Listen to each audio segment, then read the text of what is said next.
A service of KIBMradio.com, the Internet's home for an all-old-time radio.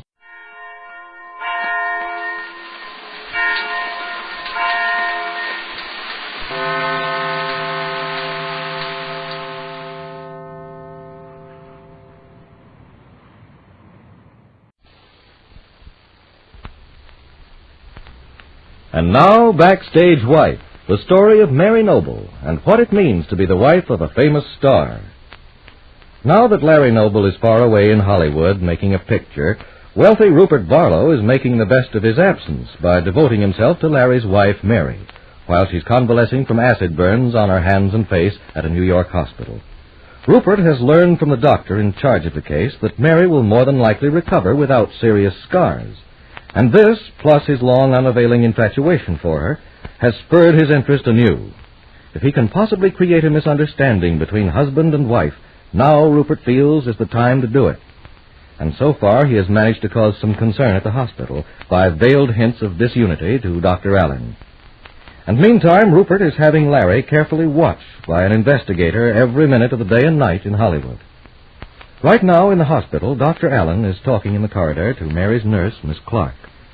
We must keep a careful watch over Mrs. Noble these next days, nurse.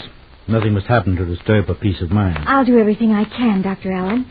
I guess we all will here in the hospital. Everybody thinks she's put up such a wonderful fight. I have reason to believe that her face can be healed without serious disfigurement, but these are vitally important days. Any great emotional upset might be disastrous. Although I want her to use the muscles of her face to a certain extent, any sudden contortion caused by grief or shock might have a damaging effect. So far as I know, there's only one person who could give her any real worry. You mean her husband? Yes, Dr. Allen. Honestly, it's a crime the way that poor woman waits for a letter from Mr. Noble. And for the first few days after he got out there to Hollywood, he didn't even write. Just one little wire, that's all. I don't understand. I'll never be able to understand why he was persuaded to leave his wife's side at this critical time. Because he's just a selfish person who doesn't care about anybody else, that's all. Just makes my blood boil. The way Mrs. Noble worships that man, and he just isn't worth it. What kind of man would leave his wife the way he did? I think it's a disgrace. You must be very careful not to let the patient see any of this, Miss Clark. Oh, don't worry, Doctor. But it's a good thing she has that wonderful friend, Mr. Barlow, to comfort her. He's been perfectly lovely about visiting her every single day. And the flowers and presents he sends. I have noticed Mr. Barlow is here quite often. He's spoken to me about Mrs. Noble several times. Seemed very much concerned. If you ask me, I'd say he's a lot more concerned than her own husband. He's just crazy about her, Dr. Allen. I never saw anything like it. Oh, I wish she'd give up that actor husband of hers and marry Mr. Barlow.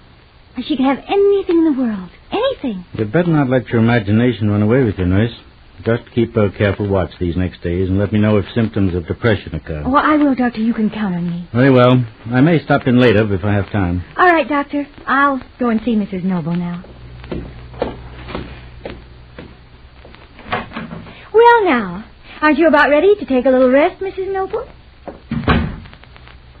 And in Hollywood, we find Larry on the lot at the Marco and Franklin studio.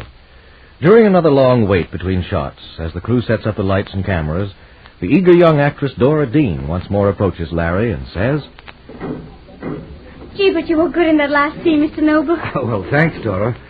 Although how you can tell anything from just a few minutes of action and dialogue, I wouldn't know. I bet you're going to be a big hit. If Mr. Marco's as good a director as he says he is. Now, shh. Do not say things like that, my dear. You might be overheard. It probably won't make any difference anyhow. I don't think I'll ever get anywhere in pictures. Oh, nonsense. Give yourself a little time. I just can't see any future for me. When I was just a stand-in, I used to think if only I could get just a few lines, I'd be happy. But it's just as bad now. Hanging around day after day, and what do I get to do? Couple of walk-on scenes. Oh, don't be so gloomy, Dora. You'll get there. I'm convinced of it. I wish I had talent like you, Mr. Noble. The way you take hold of a scene, it's just wonderful. I wonder if I studied with a real actor, if I could ever get to be good. Well, you're good right now, Dora. Just wait for the first break. After that, it'll be clear sailing. You'll have people following you wherever you go, begging for your autograph. Now I know you're kidding. Say, I saw you drive in through the gates this morning in a snappy new car, after you said you didn't have one. Oh, that's just a loan, Dora. My good friend Tom Bryson insisted that I use it. He's the famous playwright, you know. Oh. I wouldn't have accepted the car, but I've decided to leave my hotel and find someplace more modest. And since I don't know where to look, I guess the car will come in handy. What kind of a place do you want, Mr. Noble? Oh, just a small room and bath. You see, I've got to save every penny that I possibly can while I'm out here. Well, gee, if you want me to, I could maybe help you find a place.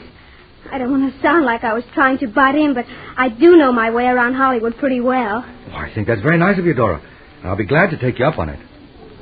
Maybe, if you have time, I could pick you up this Sunday. Oh, swell. I'd love it, Mr. Noble.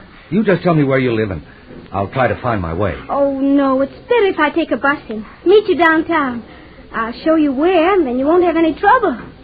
I don't like to do that, Dora. Oh, honest, Mr. Noble, I don't mind at all. Now, look, I'll write it all out for you, and if you drive down to the bus stop, I'll be there any time you say. Good. Give it to me later. I think they're getting ready to shoot another scene.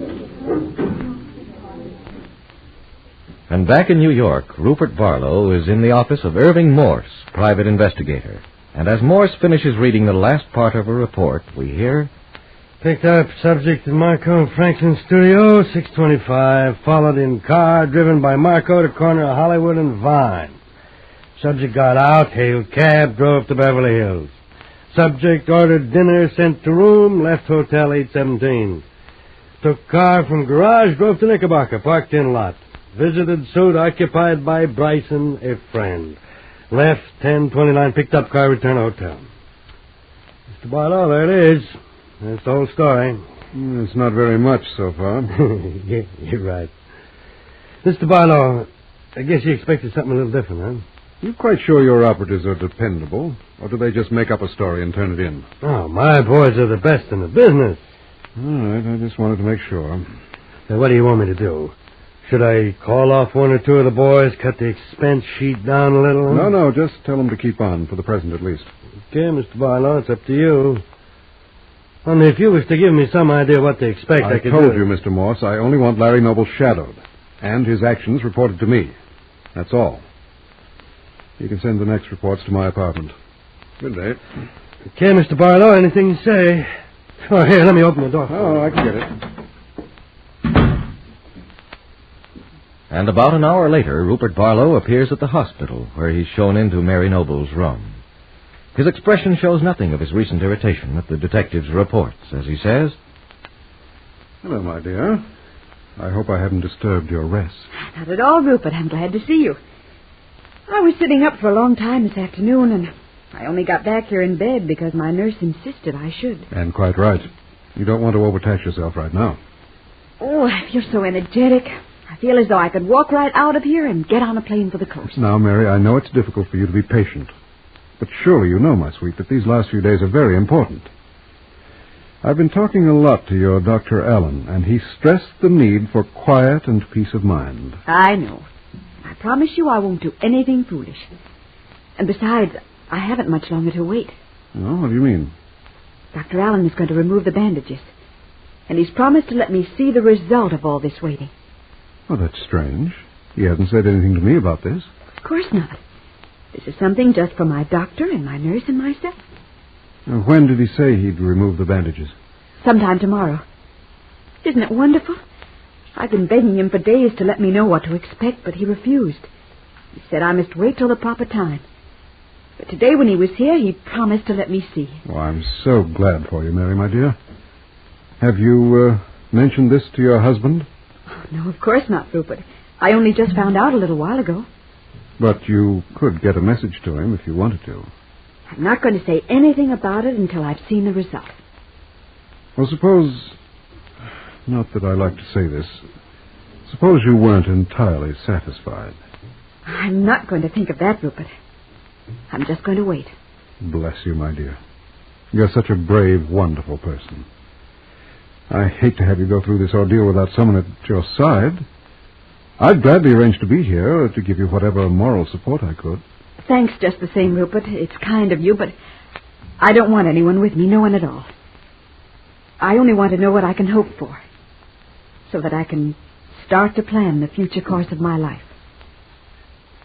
Rupert Barlow is somewhat uneasy at Mary Noble's words. He wonders if Dr. Allen has given him a false idea of how this case would develop.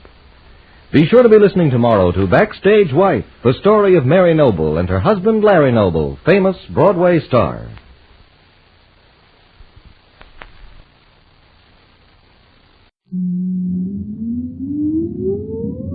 Countdown for blast off. X minus 5, 4, 3, 2, X minus 1, fire.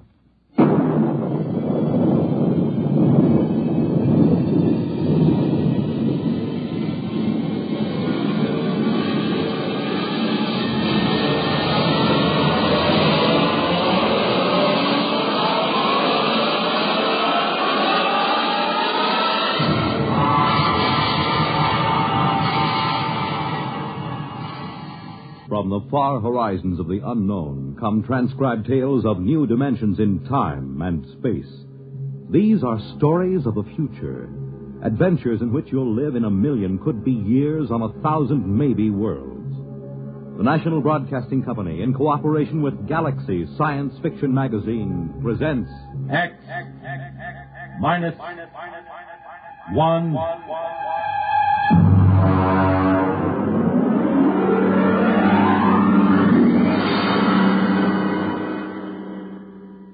Tonight's story, Soldier Boy, by Michael Shera.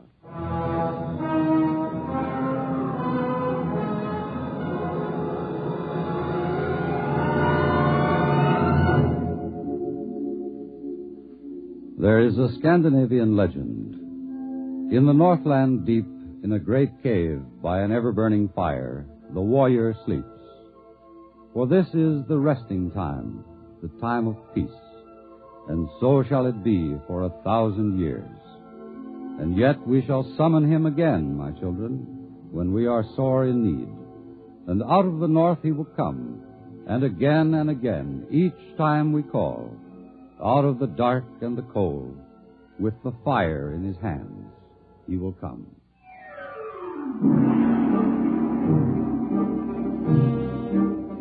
I was off duty when the call came to report.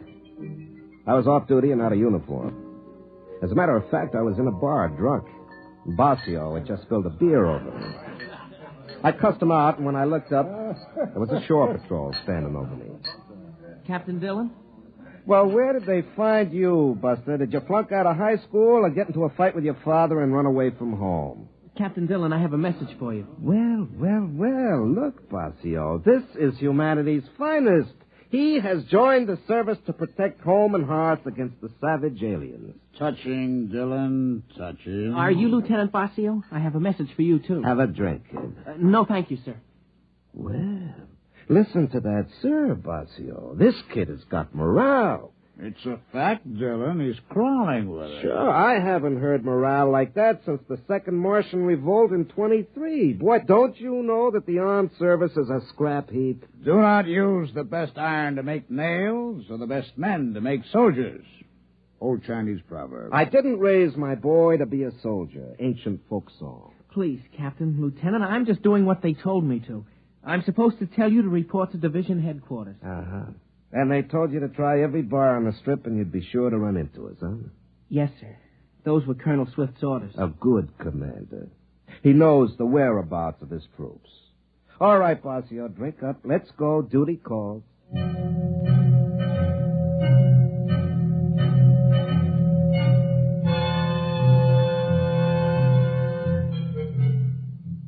The garrison town was wide open. The street was lined with saloons, gambling houses, and whatever. They cleaned up this sort of thing on Earth and every colony in the solar system and beyond, but they let them stay near the Army bases, mostly because they knew there'd been 500 years of peace, and the men that sifted down into the Army were not quite the best adjusted of human beings. The drinkers, the gamblers, the men who were destructive in 100 different quietly degrading ways wore the uniform of the Defense Command. The uniform that was usually creased and just a little dirty. I know because I'm a veteran of 20 years of it. Not a veteran of any wars nor any fighting except in some saloon on payday, but a survivor of garrison life, of chasing smugglers and rarely catching them. The colonel was fat and sweaty, and as a gesture to military discipline, he chased a frowsy blonde out of the office before he spoke to us. Sit down, Dillon. Have you ever heard of Lupus 5? No. It's out on the rim on a 360 vertical sector. They were wiped out a year ago. Disease? Aliens. A mail ship found it. By the time they called the army in, almost 6 months had gone by. There were 70 colonists. 31 were dead. The rest were missing. All the technical equipment, all radios, guns, machines, even books were gone. The rest of the place was burned over. Only one of the men found something in the ash. As you know, every colony is equipped with a detonator in the main building. And a cobalt bomb buried right in the middle because it's a lot more important to blow a whole village and let some hostile alien learn vital technical facts about human technology and body chemistry. Well, why didn't the bomb blow at Lupus 5? Because the wire was cut. At the heart of the camp, under 12 inches of earth, somebody dug it up and cut it. Who? I don't know. Dillon, we're pulling back, evacuating the rim colonies. There's nothing else to do. No defense possible? After 500 years of peace? Look at you, Dillon. Look at me. And the rest of the army is about the same. We're pulling out. They're not going to like that out at the rim colonies. If they don't like it, they can wait and be burned by the aliens. We can't protect them. You'll report to the 38th sector. You'll have 10 planets on your route to warn and evacuate. Try and stay sober. Yeah, I'll try. That's all. Get out of here. And send Kitty back in on your way out.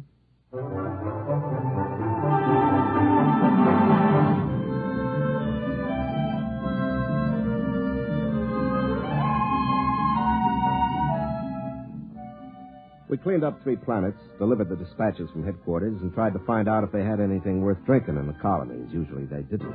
And we were stuck with something that Basio made out of high-thrust fuel with a little lemon juice and oil of wintergreen for flavoring. We headed out for number 4.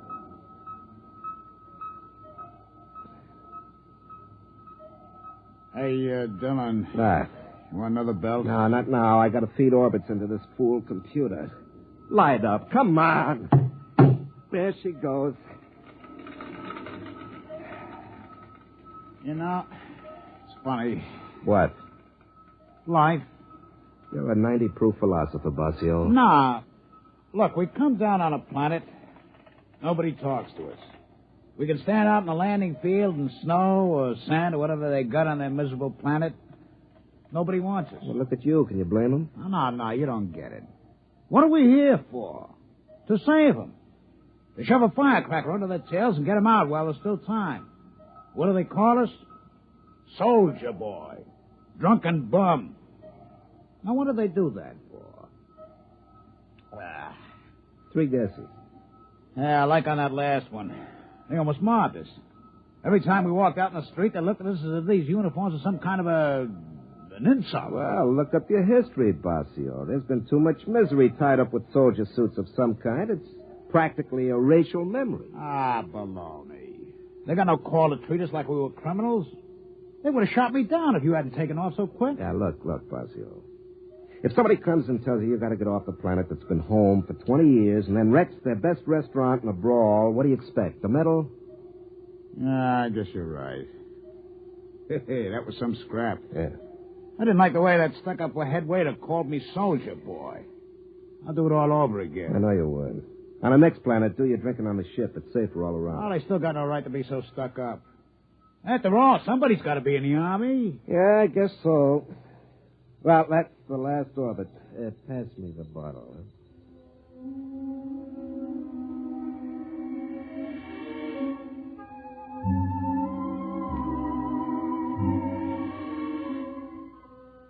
The 4th planet was Norge 1, a big green world about 20% cooler than Earth temperate.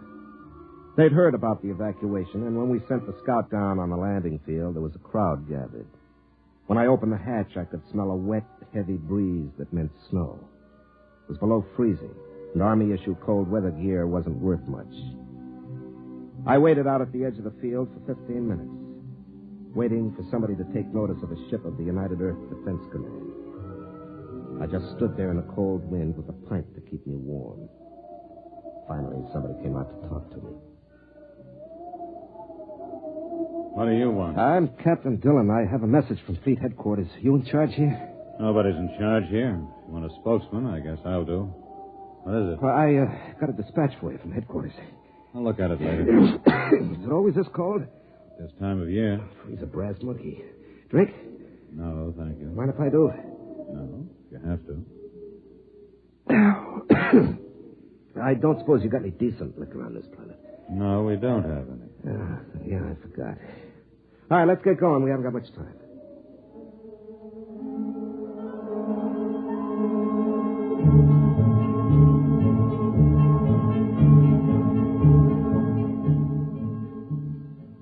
They had a meeting at the main warehouse. Russell read the dispatch and the order for evacuation. It took them a long time to understand. They took it pretty well, but then these were pioneers. Pioneers. Before you settle a planet, you boil it and bake it and purge it of possible diseases. Then you step down gingerly and inflate your plastic houses which harden and then become warm and impregnable. You send your machines out to plant and harvest and set up automatic factories to transmute dirt into coffee, and without having lifted a finger, you brave the wilderness, hewed a home out of living rock, and you're a pioneer. Of course, they were angry, and as usual, they'd take it out on me. Now, look here, soldier. This is our planet. This is our home. We demand some protection from the fleet. We've been paying taxes for all of you all these years, and it's about time you earned your keep. Maybe, Mr. Russell, maybe, but there is no fleet. Oh, there are a few hundred half-shot old tubs that were obsolete before you were born, and there are 4 or 5 new jobs for the brass and the government, but that's all the fleet there is. Now, look, it's 10:30 now, and those aliens might be coming in at any time for all we know, so we'd better get going. Lieutenant Bossio has gone on to the sister colony at Planet 2 of this system. He'll return to pick me up by nightfall, and I've been instructed to have you gone by then.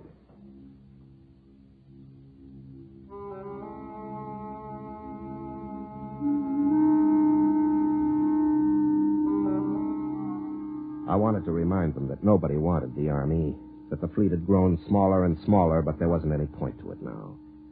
I realized long ago that they were right in a way.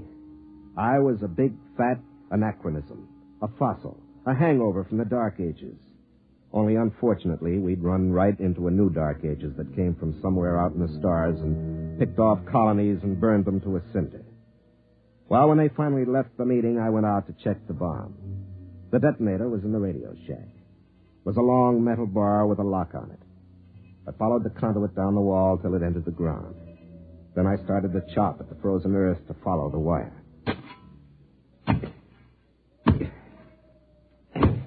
Captain Dillon. Yeah?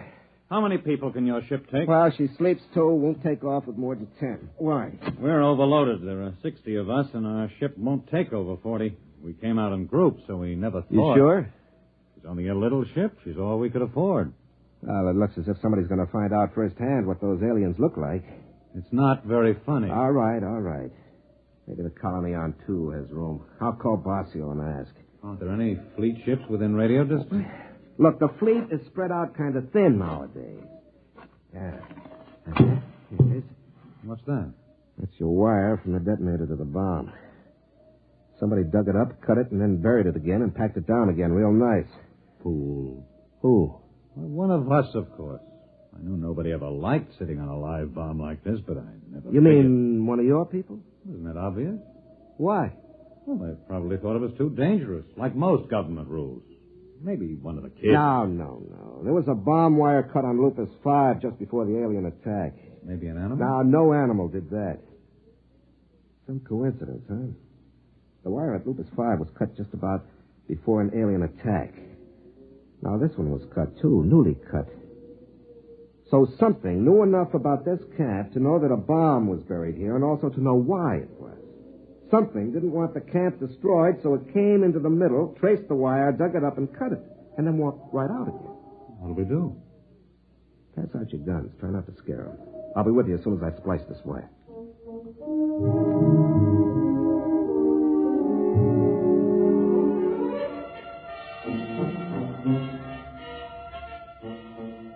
I spliced the wire and went back into the radio shack and pulled out my pistol. I checked it and primed it and tried to remember the last time I'd fired it. The snow began falling near noon. By 1 o'clock, the visibility was down to 0. I tried to contact Basio to tell him to hurry. He didn't answer. I figured he was probably drunk or sleeping it off. I suppose I should have been out organizing some kind of defense, inspiring everybody with grim, lantern-jawed courage. But as a matter of fact, my jaw is somewhat slack, and I'm not strong on courage. So I took a belt from the bottle and considered things. The tension was beginning to get me. After 20 years of hanging around and playing like the town drunk, a man can't be expected to rush out and plug the breach just like that. You have to work up to these things gradually. I suppose there was something to me originally, but I lost it. I lost it in 20 years of idiotic garrison spit and polish in saloons and the icy looks and choice words that civilians saved for peacetime soldiers. I had half the bottle killed when Rosso came back to see me. Captain, I just can't make any sense of this. Who cut that wire? Well, as far as I can figure, an alien cut it. No, there haven't been any aliens or any peculiar animals near this camp. We've got planet-wide radar, and there have been no unidentified ships since the first landing a year ago. One of us must have done it. It's the only possible explanation. You mean a traitor? Or a dupe. Maybe the aliens can exert some kind of telepathic control. I can't see it. If they're able to control one, why not all and save half the bother? Now, look, is there any animal that ever comes near here that's as large as a dog? Well, there's a beagle. It's like a monkey with 4 legs. We shoot them now and then when they get into the crops. We're going to post sentries. Do you want to place them? Well, you know this site better than I do. Post them in a ring within calling distance, huh? Dylan, what are they like, the aliens? Do you know? No, I don't think anybody does. We don't know what they look like, or what they think like, or where they come from. Do you think they've landed yet? Don't know. With this snow coming down, they could be out there in the woods right now, and we'd never know.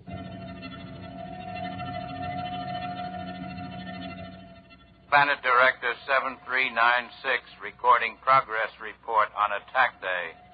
Physical situation excellent. Headquarters bunker 10 feet underground. Electrical heating apparatus running smoothly. View screens operating. Human colonists' activity not according to pattern. 8 humans have taken up watch positions on the perimeter of the colony. Original plan was for attack at night. But presence of Earth vessel dictates change in plans. The humans move quickly. They might be gone by nightfall. It would be necessary to disable their ship, proceeding on this alternate plan.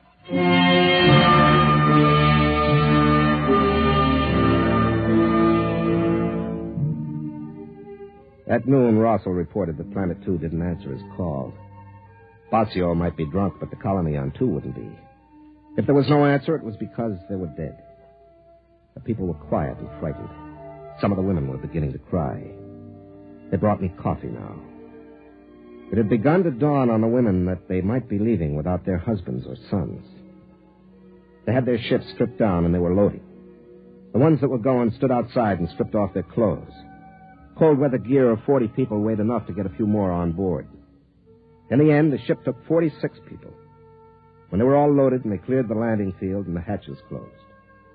You could hear the generators surge for a lift. But then there was a sharp burning smell, and she never got off the ground. Dylan. Over here under the tree. What happened? The lining's burned out. She's being repaired. How long will it take to fix? 4 or 5 hours. It'll be dark by then. It seems like they want to wait till the dark. Probably aren't many of them. Might mean that, or maybe they see better at night, or maybe they move slow. You got any idea how they got to the ship? No. You know, I've been in the Army 20 years. This is the first time I was ever in a fight. I never shot at anybody. I always figured I'd be afraid. But there doesn't seem to be any sense in being afraid. There's nothing to do but wait until night comes.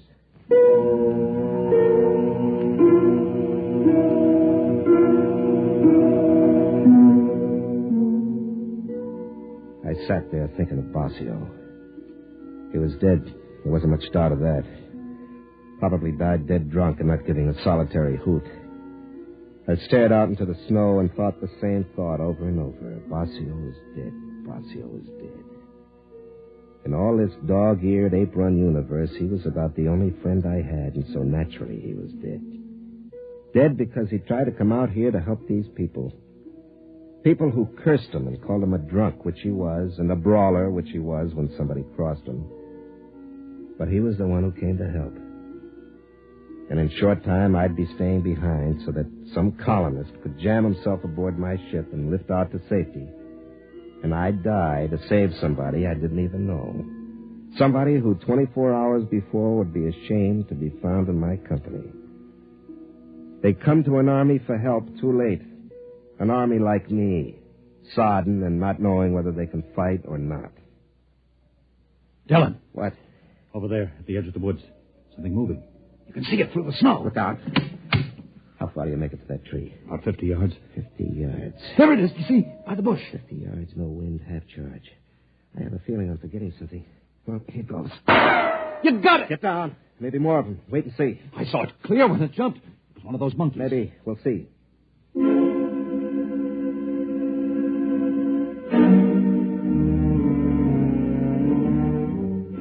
I waited 10 minutes and then I ran over. Whatever it was gone, almost all of it. My bolt had taken a paw and taken it clean off. I picked it up, but there was no blood. The skin was real and furry, all right, but the bone was steel and the muscles were springs. It wasn't any four-legged monkey. It was a robot.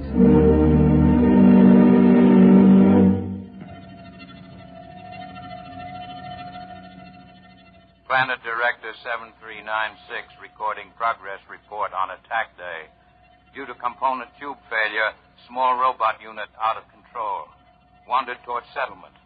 Took calculated risk with poor seeing due to snow that humans would overlook it and still think of it as an animal, even firing with ports open. But a part of the robot is missing and the humans have found it. There will be no chance to disable the smaller ship now. In order to carry out total destruction, the settlement will have to be detonated.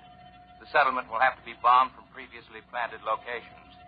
I will have to leave control bunker for a more distant position as soon as protective armor is put on. I will proceed to carry out this plan. I realize this is not the ideal operation. It is more disciplined to capture humans and their equipment undamaged, but total destruction is necessary. For further operations, recommend duplication of essential controls on robots. The procedure of planting them on worlds before colonization by humans in the shape of local animals demands perfect operation when attack day arrives, or the resident director planted at the same time on each world will be unable to carry through attack plans. Now leaving bunker.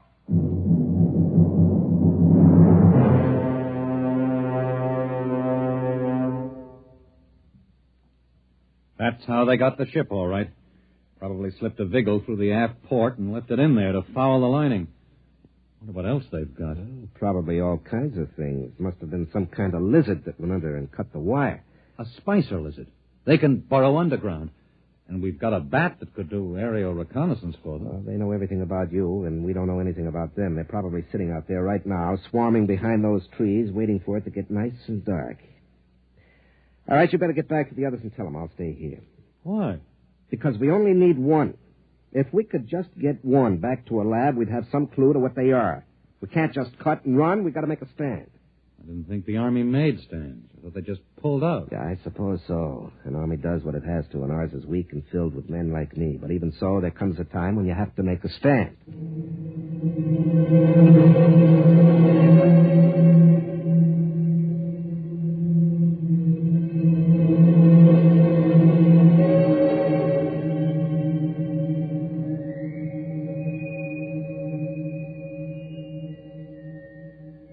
I stayed out there in the snow.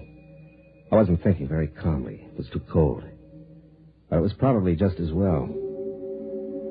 I put in about 10 minutes being afraid of whatever it was that was behind those trees.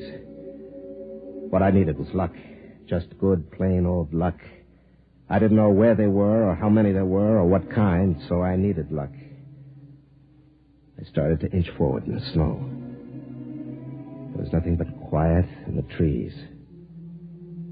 I got past the first trunk. My elbow hit a rock, and it hurt. My feet were cold. And then I heard a noise. The thing was moving down the left side of a gorge up ahead.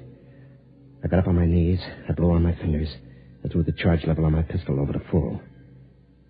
It was a great black lump on a platform. The platform had legs and was plodding up a path that came right past me. It hadn't seen me yet, but it would. There were 5 of those little monkeys skipping on before it, acting as eyes. Then one of them spotted me and started running. My first shot took the monkey in the head, and then I aimed for the lump on the platform.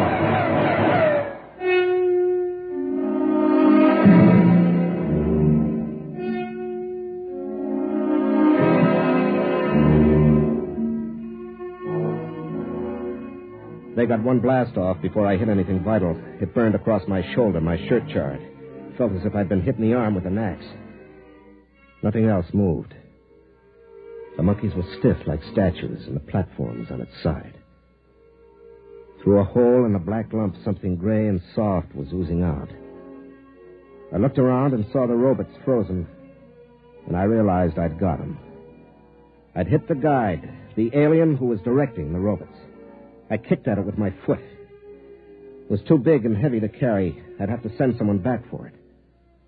But I wanted to take something, so I grabbed one of the monkeys by his stiff, jutting arm and began to drag it back to the village. We put the alien in a freeze tank and shipped it back to Earth. They learned a lot in the lab, but out there in the colony, we learned a lot more. We learned that man wasn't born to live out his days at home by the fire. In the wee black corner of space which man had taken for his own, other men were learning. And the snow fell in the planet's world, and when it was spring, where I had fought, men were already leaping back out to the stars.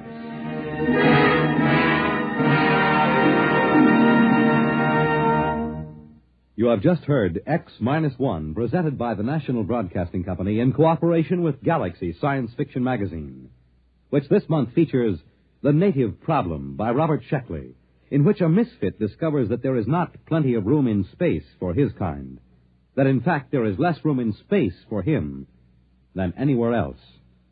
Galaxy Magazine, on your newsstand today. Tonight, by transcription, X-1 has brought you Soldier Boy, a story from the pages of Galaxy written by Michael Shera and adapted for radio by Ernest Kenoy.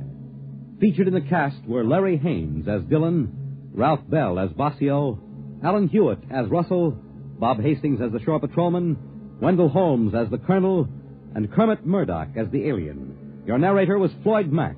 This is Fred Collins speaking. X-1 was directed by Daniel Sutter and is an NBC Radio Network production.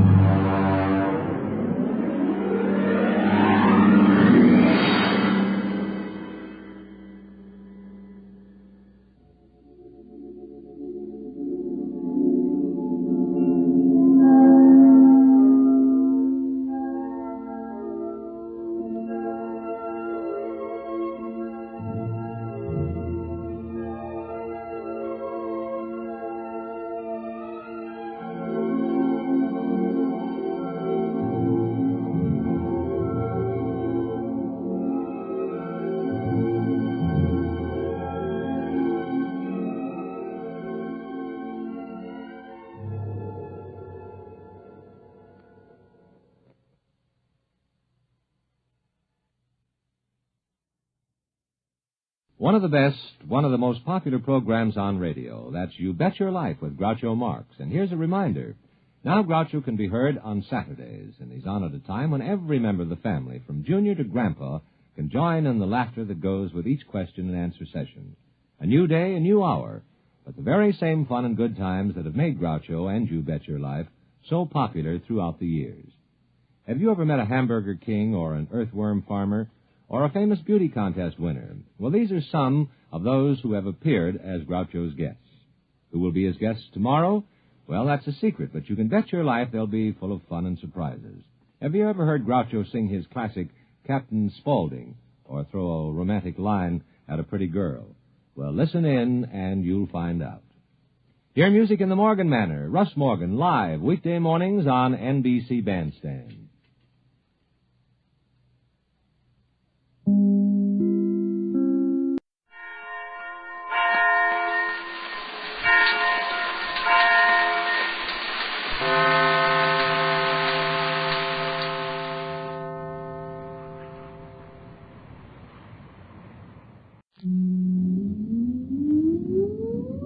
Countdown for blast off.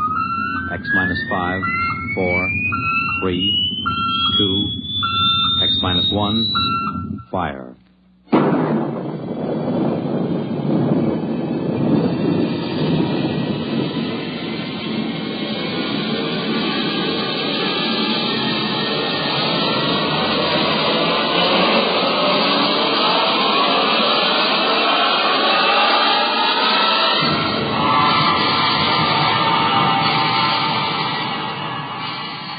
From the far horizons of the unknown come transcribed tales of new dimensions in time and space.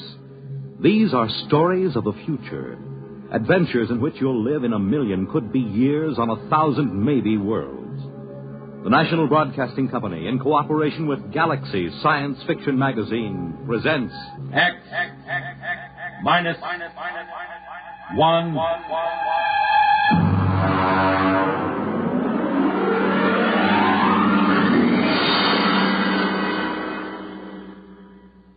Tonight's story, Pictures Don't Lie, by Catherine McLean.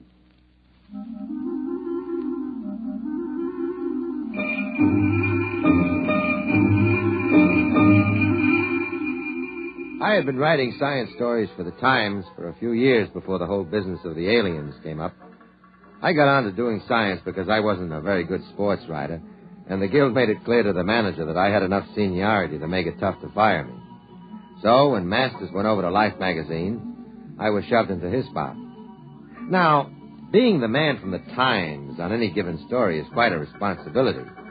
It's not quite as inspiring as the London Times. You remember the butler announcing there were several reporters and a gentleman from the Times? But we're supposed to look as if we didn't specialize in axe murders and picking winners at Jamaica. Of course, it pays off. You find scientists, atomic energy commissioners, even congressmen will open up to the Times man. And that's how I got on the inside of this whole business. I had met Joseph Nathan at a convention in Atlantic City, and when he invited me to look over this work, I accepted. I don't think there's anything classified in this work, Mr. Schwartz, as long as I don't actually supply you the text of messages. I got a department clearance up to most confidential. Well, that should do it. Hello, Max. Hi. You see, my job is radio decoder in the department here. Under the Pentagon directly? Department of Military Intelligence. Uh-huh. I use a directional pickup to tune in on foreign bands, record any scrambled or coded messages I hear. I thought the code department was handled under CIA. Well, I guess there is some duplication. Actually, though, I concentrate on the scrambled messages. I see. Here, I can show you. Come over here. Look out for the table. Yeah. Anybody want coffee? I've got a piece of tape here. This is a typical scrambled broadcast. It's not military. It's a commercial message. Oh. Wait a minute till I thread up the machine. Sure. You know the basic principles. You take a straight voice message, run it through on an electronic scramble circuit. It may come out something like this.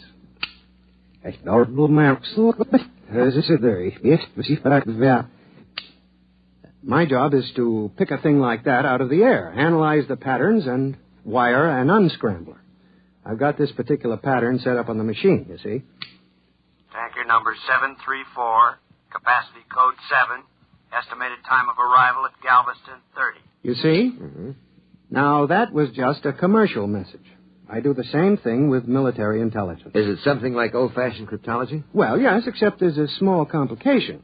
You need a degree in advanced electronics, waveform math with a touch of quantum physics. I suppose it's quite challenging, then, every time you pick up a new signal. In a way. Actually, they do the same work in every country these days.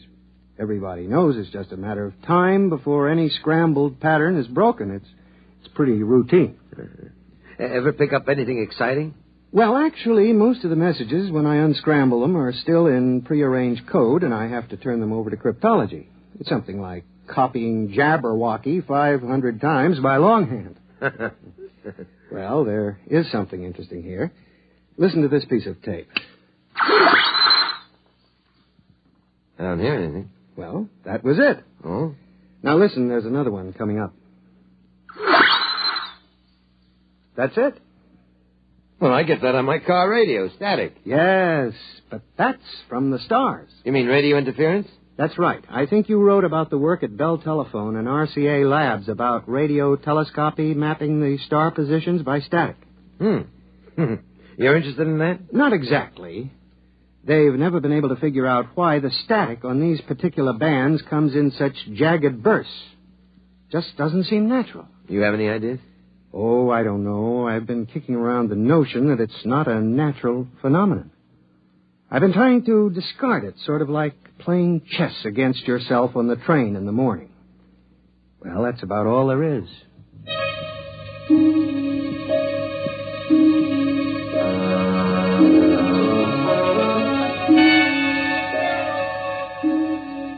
That's all it was then. Joe Nathan swindling a few parts and a little government time to ride a hobby horse of his.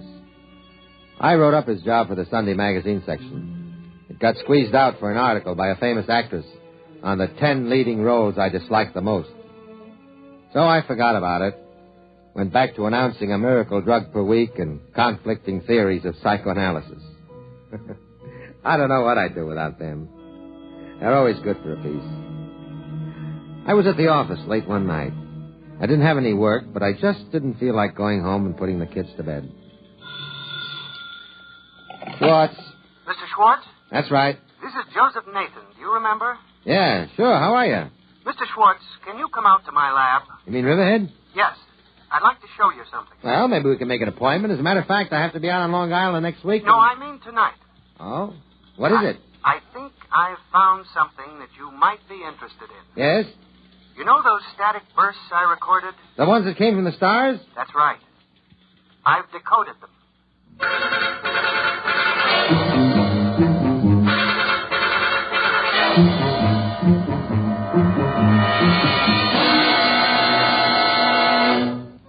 When you write science for the Times, you don't often go dashing off on the trail of scoops, as in TV versions of newspaper life. But it was about 11:45 as I drove out along the Montauk Highway, listening to Tex and Jinx on the radio to keep from piling up the car against a tree. Radio who keeps me awake. Nathan was waiting for me at the gate, and he had quite an argument to get me in past the MPs. We were challenged 4 times before we got to his lab.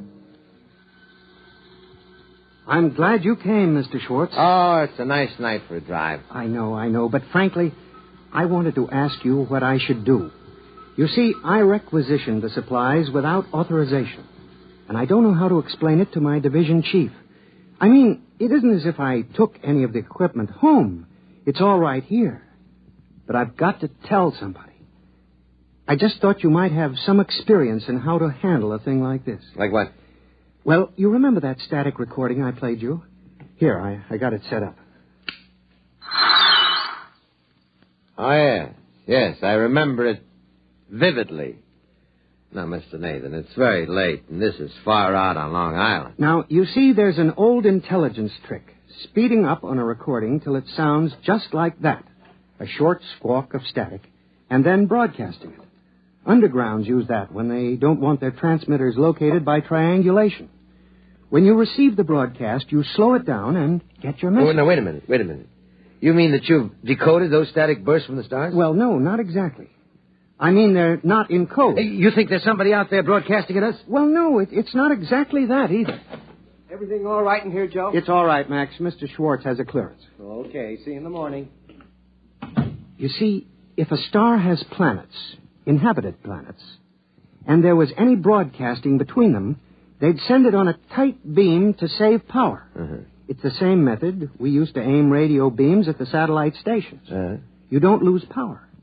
But you couldn't aim from planet to planet. You can't expect a beam to stay on target over such distance more than a few seconds at a time. It'd be like trying to keep a flashlight on a bouncing ball from a mile away. Yeah, I see. So they naturally compress each message into a short half-second or half-length package and send it a few hundred times in one long blast to make sure it was picked up during the instant the beam swings across the target.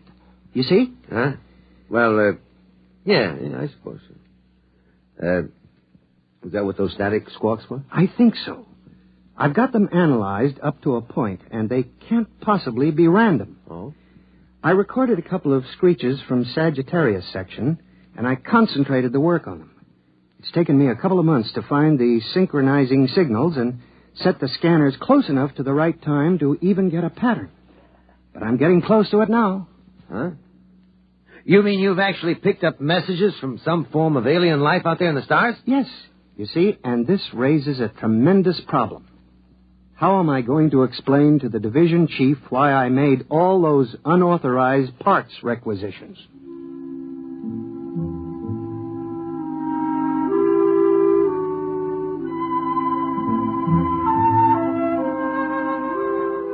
I convinced Mr. Nathan that his supervisor was likely to overlook about $300 worth of electronic gear when presented with the fact that Nathan had discovered life in other star systems and was close to deciphering some of their messages. The department put him on full time and gave him an assistant. They made me swear to sit on the story by promising to give me the first break on it when it was finally released. So I kept checking with Nathan as he worked. I don't think it's a voice message. Well, what is it, a racing wire? Are we catching late scratches from some track at the edge of the galaxy? I don't think so. It's a TV signal. Oh? There's a definite scanning pattern. I can separate out the locking poles for a picture. Yeah? The only problem is I've no way of assigning colors to the various bands. Color? Well, what makes you think it's color? Oh, it seems as if it's got to be. You and RCA. This is the year color's here. No, look at these waveform analyses. Huh? With a band spread that wide, it rather indicates a color transmission, don't you think? Well, sure, why not? Let me know when you get the Steve Allen show.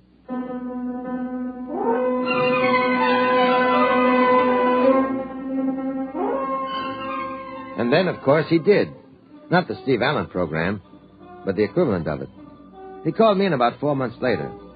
Had a monitor screen set up on a bare chassis with a wideband tape unit recording everything that came in.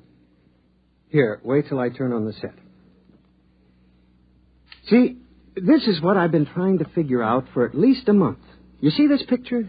Yeah, looks like a Scotch plaid. Well, we finally assigned the colors so that they seem to give a rational picture. Wait a minute, I'll clear it up. There. Oh, there it is. What is that? That's the signal from the stars. It's a picture. Some kind of distorted broadcast. That's what I said. It's a broadcast, and it's coming from somewhere out past Sagittarius. Do you want to hear the audio signal?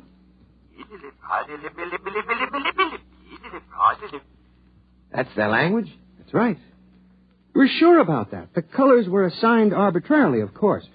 You see that figure there, the tall one? With the green skin? Yes. That skin may be blue or pink or gray or anything. We don't know what their color response is. The only thing we're sure about is the various shadings of intensity and the audio channel. What is it? What's it all about? Well, we haven't decoded the language yet. There's a team from Harvard working on that. We record everything that comes in, but I think it's a lending library. A what? It's all fiction. It's plays. And there are dozens of them, all at the same time. I think they broadcast them continuously, and anybody who wants a particular play can tune it in. With the short burst method of transmission, they've got plenty of room in the spectrum. A lending library? Of course. As soon as we break the language barrier, we'll know for sure. Oh, by the way, I thought you might be interested. I've sent them back a message. Look, Nathan, when are they going to release this? When can I use it? I don't know.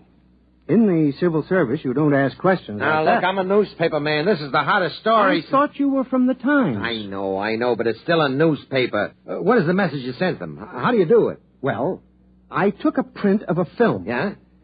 As a matter of fact, it was Ponchielli's Dance of the Hours from the Disney film. You know, with the dancing hippopotamus and crocodile? I think I remember it. Well, I scanned it with the same combinations and sent it back along the same line we were receiving from. Just testing. Huh. What do you think they'll make of dancing hippopotamuses and crocodiles out past Sagittarius? Oh, I recorded a prologue, and I explained what it was. I thought it would please their library to get a new record in. Look, Mr. Nathan, please, will you find out when they'll release this? Well, as a matter of fact, I do have an idea. The project supervisor said there'd be big news when we get an answer back. When? Oh, at the rate of transmission, only about 3 or 4 years.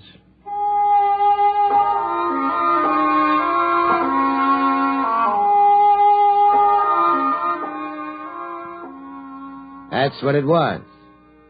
3 or 4 years. I forgot about Nathan for most of the time in the interim. It was one of the few stories in which nothing leaked.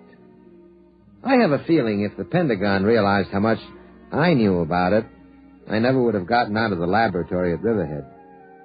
And so this story seems a lot more direct than it actually was. An awful lot happened in the 4 years before Nathan called me again, landing on the moon for one. But when he did call me, he had big news. Here. Now watch this. Watch.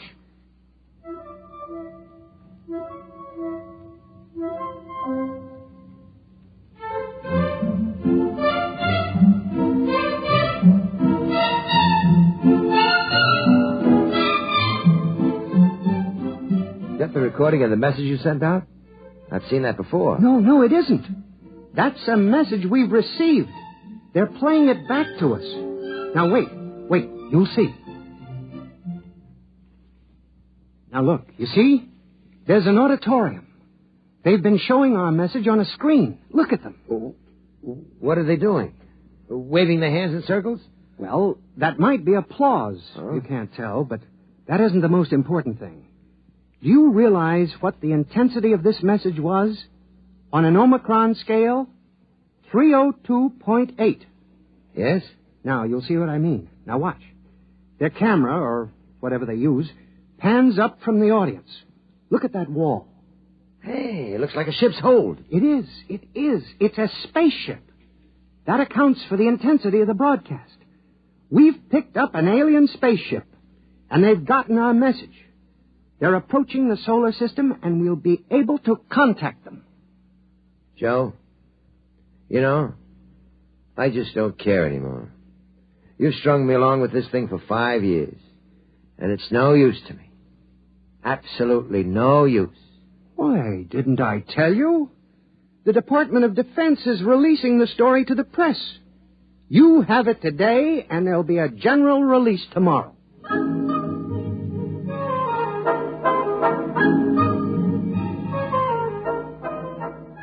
And of course, you remember the story. We had it first. And any paper or TV broadcast that picked it up before the general release had to carry my byline and the Times copyright. I think it was the most important single newspaper beat that I've ever heard of. And of course, I did very well because of it. It was page 1 in the upper right-hand corner in the Times for 8 days running. And then the arrangements were made to cover the landing of the alien ship. The White House press secretary handled the whole thing. There'd be one pool man on the inside in direct contact with Nathan, the linguist teams, and the brass.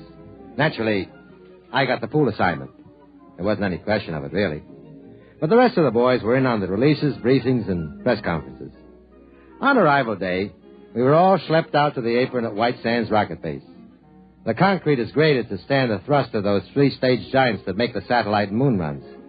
But they'd added a layer of molybdenum mesh sprayed with some kind of plastistel on the theory that the stresses of an interstellar ship might crack White Sands rocket port like a pane of glass.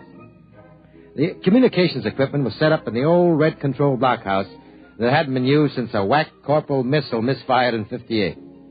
First, they threw Nathan to the wolves in a press conference. The TV boys with ultra-portables were down on their knees in the first row, and the rest of us in the base movie theater. Nathan was up on the stage. Al Sullivan from the news led it off.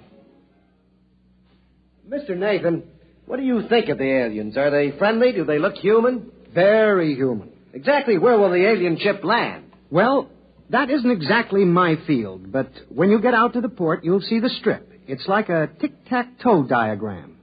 The release describes the precautions that have been taken, except for the grass strip along the runways. The light area has been remodeled. Do you know anything about their home planet? No, nothing directly. You think they're dangerous, then? No, I don't think so. You realize, Mr. Nathan, that the 8th Atomic Artillery Battalion has been drawn up 5 miles north of the port, prepared for action. Well, no, that's not my department. I don't know what precautions the military has taken. But you think they're friendly? Those I know are. I've been in contact with the radio operator of the ship. Bud says, I call him Bud, that he's worked up quite a thirst on this trip. Of course, we don't know what he drinks. We've no common chemical terminology. We haven't been able to exchange spectroscopic standards because we can't change the wavelengths accurately enough on the broadcast. We've arranged for you to see some of the recorded broadcasts we have made. When you watch them, I'd like you to realize that these are plays, all fictional. We haven't dubbed in a translation of the soundtracks, although since these were recorded, we've developed an automatic translator. You'll see that later. All right, I think we're ready for the showing. If somebody will please dim the house lights.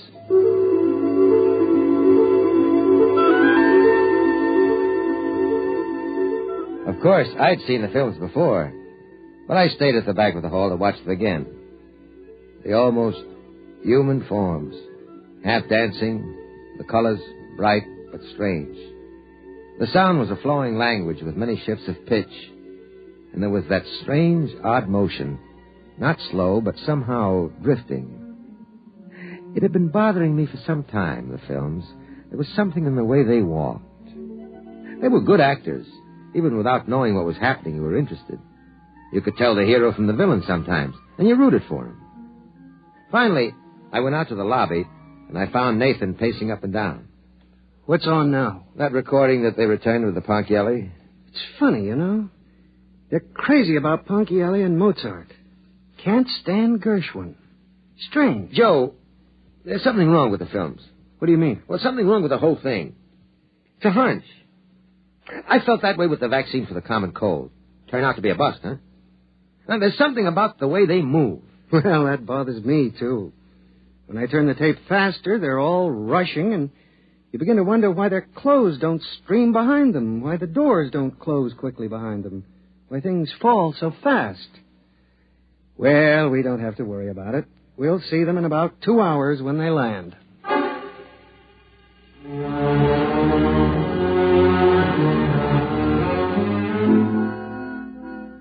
He seemed a little too cheerful.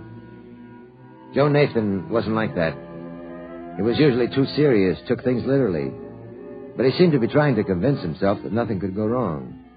It was as if he smelled a rat but held his nose and went right ahead. At minus 30 minutes, we all took our places in the blockhouse. They had a monitor set up with the automatic translator hooked up on the audio channel, so the alien operator looked as if he was talking English, but the lip movement didn't quite match, like a bad foreign film with English dialogue. There he is. He's broadcasting. Throw in the translator unit. We've decelerated enough to enter the atmosphere. We'll be landing in 3 time periods. Hey, Joe, what is it? A murky-looking planet you live on? What do you mean by that? He's kidding. I've been talking with him for a few weeks. He's got a sense of humor. Well, what does he mean, murky? Can't be raining over much territory on Earth. It rained here this morning, but it's cleared up now. There he is again.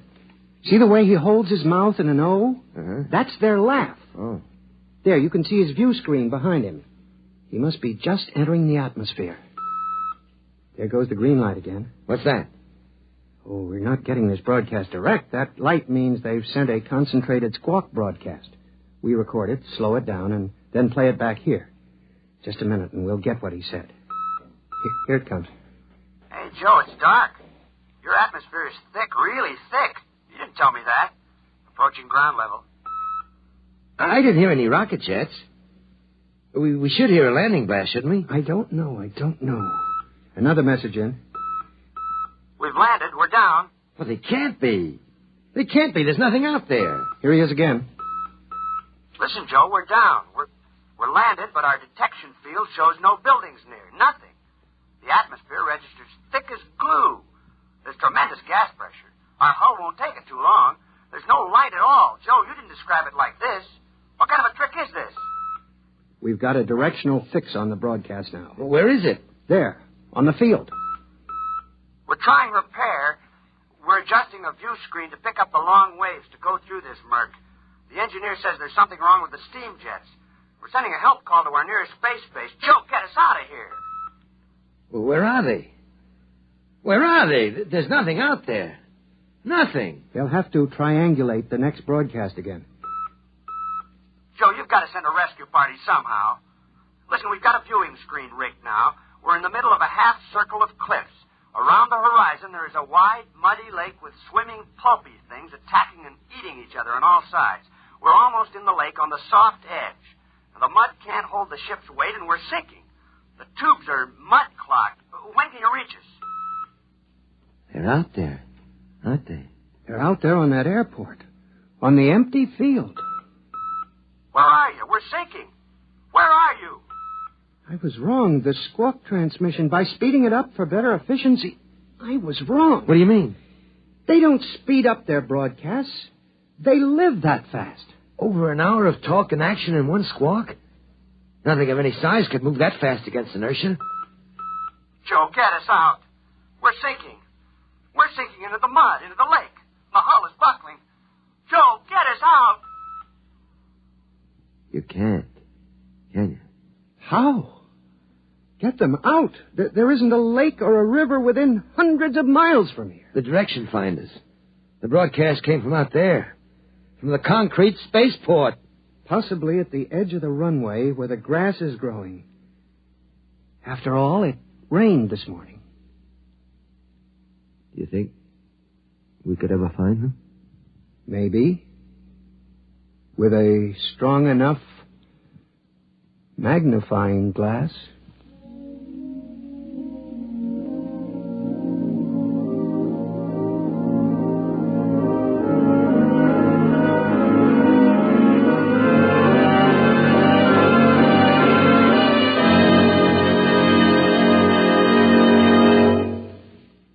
You have just heard X-1, presented by the National Broadcasting Company in cooperation with Galaxy Science Fiction Magazine, which this month features Rattle OK by Harry Warner, Jr., which demonstrates that a time machine could be very useful for handling a department store's complaints, provided you don't go too far to please a customer.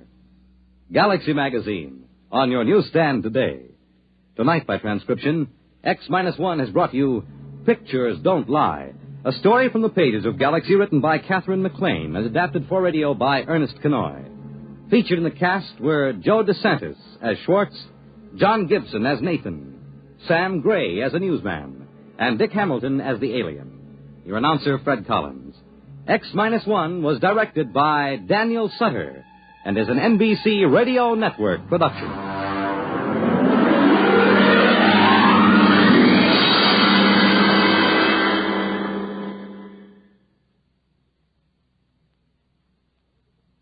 One of the best, one of the most popular programs on radio. That's You Bet Your Life with Groucho Marx. And here's a reminder. Now Groucho can be heard on Saturdays. And he's on at a time when every member of the family, from Junior to Grandpa, can join in the laughter that goes with each question and answer session. A new day, a new hour, but the very same fun and good times that have made Groucho and You Bet Your Life so popular throughout the years. Have you ever met a hamburger king, or an earthworm farmer, or a famous beauty contest winner? Well, these are some of those who have appeared as Groucho's guests. Who will be his guests Saturday? Well, that's a secret. But you can bet your life they'll be full of fun and surprises. Have you ever heard Groucho sing his classic Captain Spaulding or throw a romantic line at a pretty girl contestant? You'll enjoy all of Groucho's unpredictable antics again this season, Saturday, the day for Groucho Marx and You Bet Your Life. Check your newspaper. Hear music by Ralph Flanagan and Skinny Ennis on Bandstand on NBC.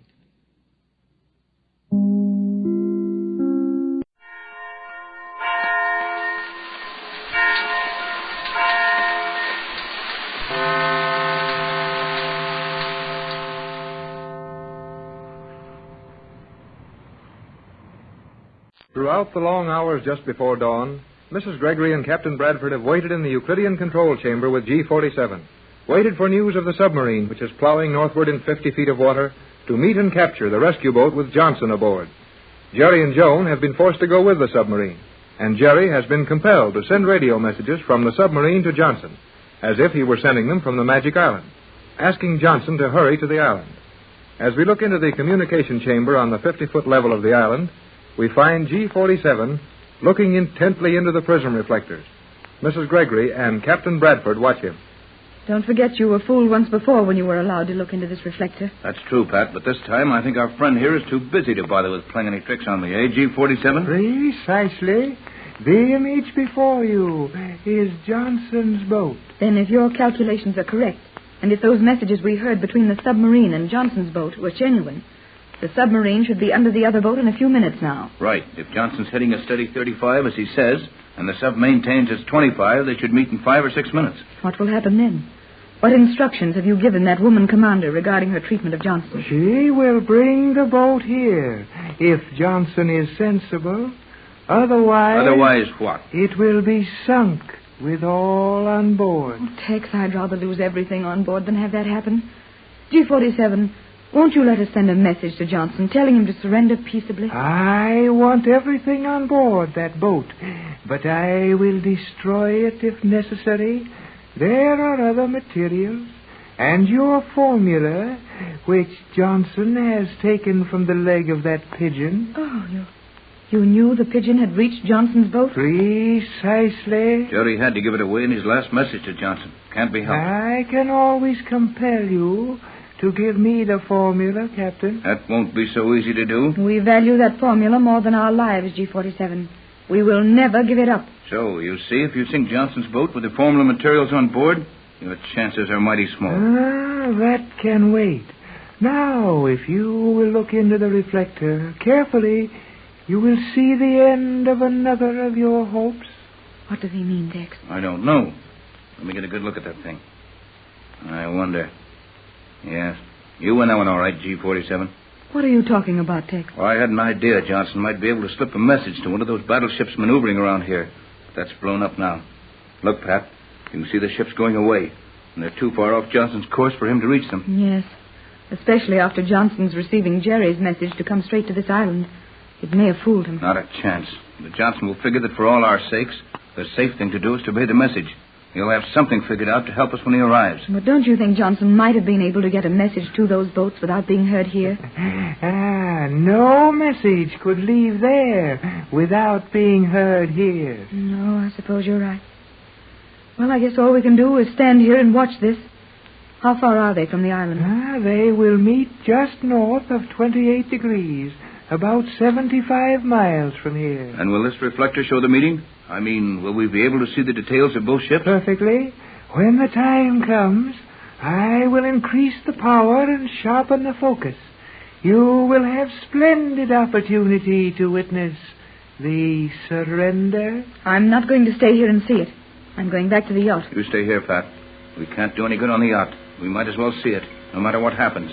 It'll be better than sitting on the yacht, down in that dark lock and wondering what's happening to those two kids. J24Y to J12C. Jerry Hall to Johnson. Jerry again, sending a message from that submarine. Silence. J24Y to J12C. Hello, J12C. Hello, J12. J12C to J24Y. Go ahead, J24. Go ahead, Jerry. Have important instructions for you, J12. Copy and repeat. Right, Hall. Standing by to copy and repeat. Let's have. Tex, something's happened on the submarine. Let's go on, Dad. Hey, what's the matter? Can't I go on sending to Johnson? No, I must replace this tube. You sit over there with Cleostra. Make no move, or I shall resort to the magnetic paralysis. Don't worry, I won't move. Get over so I can sit down, Joan. Yes, Jerry. And do be quiet.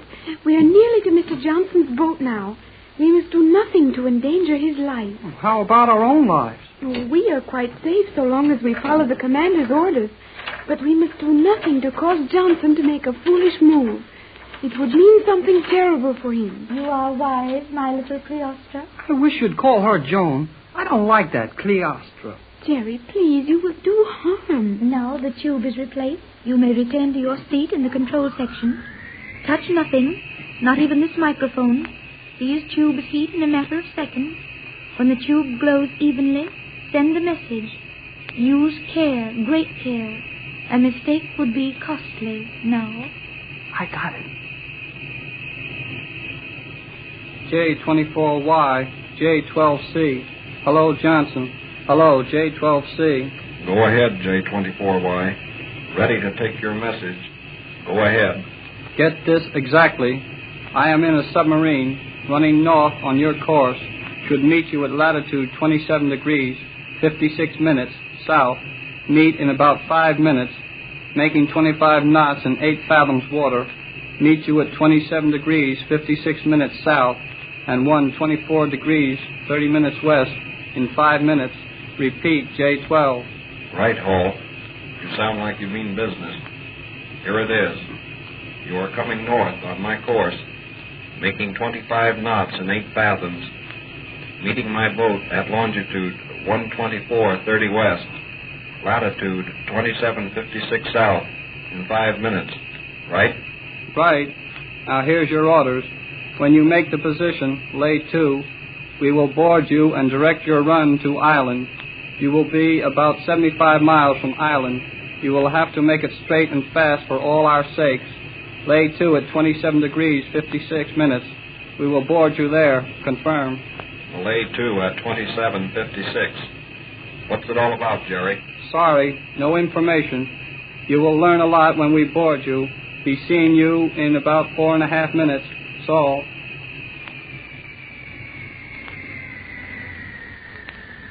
Well, how'd I do? You are learning. The message approached intelligence. But there was one thing about Johnson's message that does not satisfy me. I guess my message didn't satisfy him any too well either from the way he sounded. I am interested only in technical satisfaction. What was wrong with the reception? There was a terrific variation between this wave band and the one used in the previous exchange of messages. Can you account for that? No, but what of it? He got the message, and that's the main thing, ain't it? Jerry, do not say ain't. Okay, Joan. That all, Skipper? Be more circumspect in your address, Hall. My title is that of Commander. Oh, I'm sorry, Commander. That is better. Now you may return to the rear of this section. We cease progress here. SE-1. Yes, Commander. Cut all power. Prepare the elevators. Correct your depth gauges. We lay to immediately. We'll do so at once, Commander. What's going on now? I'm not sure, Jerry. This ship has never been on the surface, and yet we are going to board Johnson's boat. I thought no Euclidean submarine ever went to the surface. You will see this one do it, but in a manner you may not expect. You will take that metal seat with the armrests over there, Hall. This one? Yes. Get into it at once. I'm in it. What now? You, Cleostra, take the one to your left. Yes, Commander. I am ready. You will remain in that position, both of you.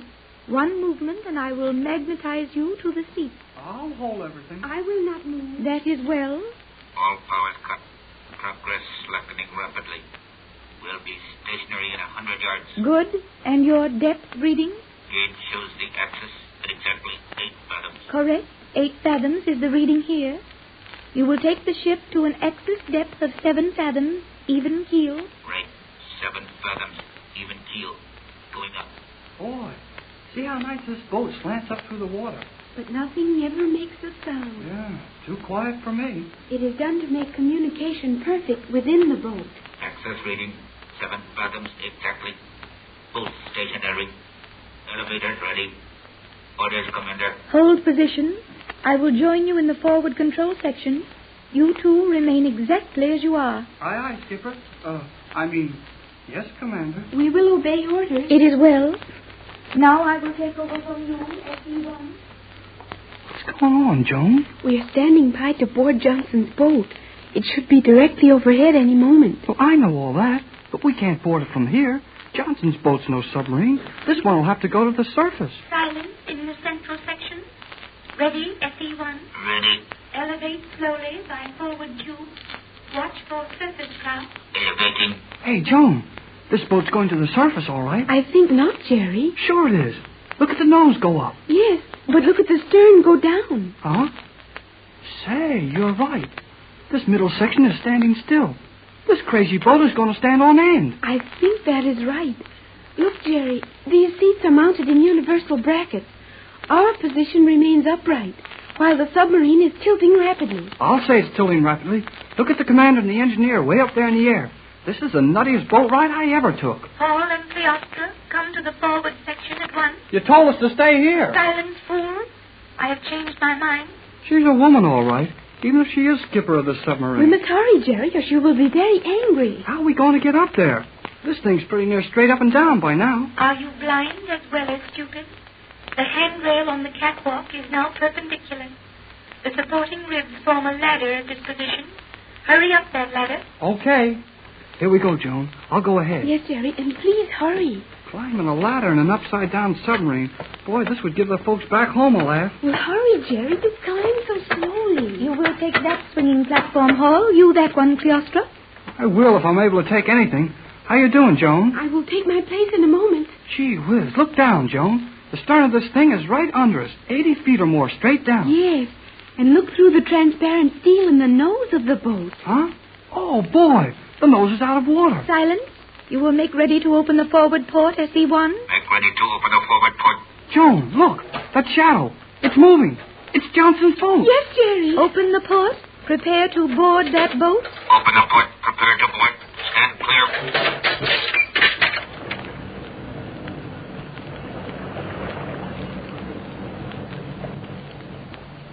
Jerry and Joan thought they had troubles enough when they were forced to go with the Euclidean submarine to capture Johnson's boat and bring it to the Magic Island.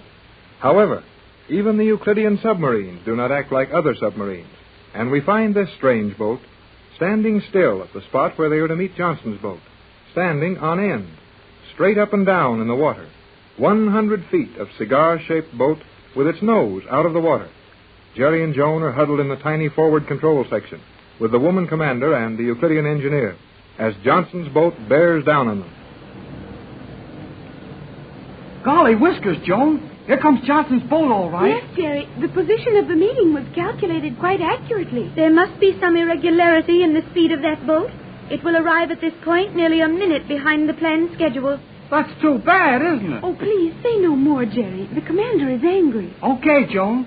Boy, look at that boat come. What do the indicators make his speed, SE1? Exactly 35 knots per hour. Decimal 583 knots per minute. Excellent. His distance? 1,000 yards. 1,000 yards is approximately half a knot. He should lay to here within the next 65 seconds. That verifies my reading exactly. Very well. You may go below. Stand by to stabilize as we board. I want this microphone directly connected to the amplifying speaker. Very good. We'll stand by to stabilize. Are you ready, SE1? Ready. Stabilizer is gyrating. Amplifier is ready. To the Johnson cruiser, cut your engines. Stand by. Submarine off your starboard prow. Lay to. We will board you. Hey, he's not going to stop. No, the boat is passing us. Johnson's boat, lay to. Stop those engines.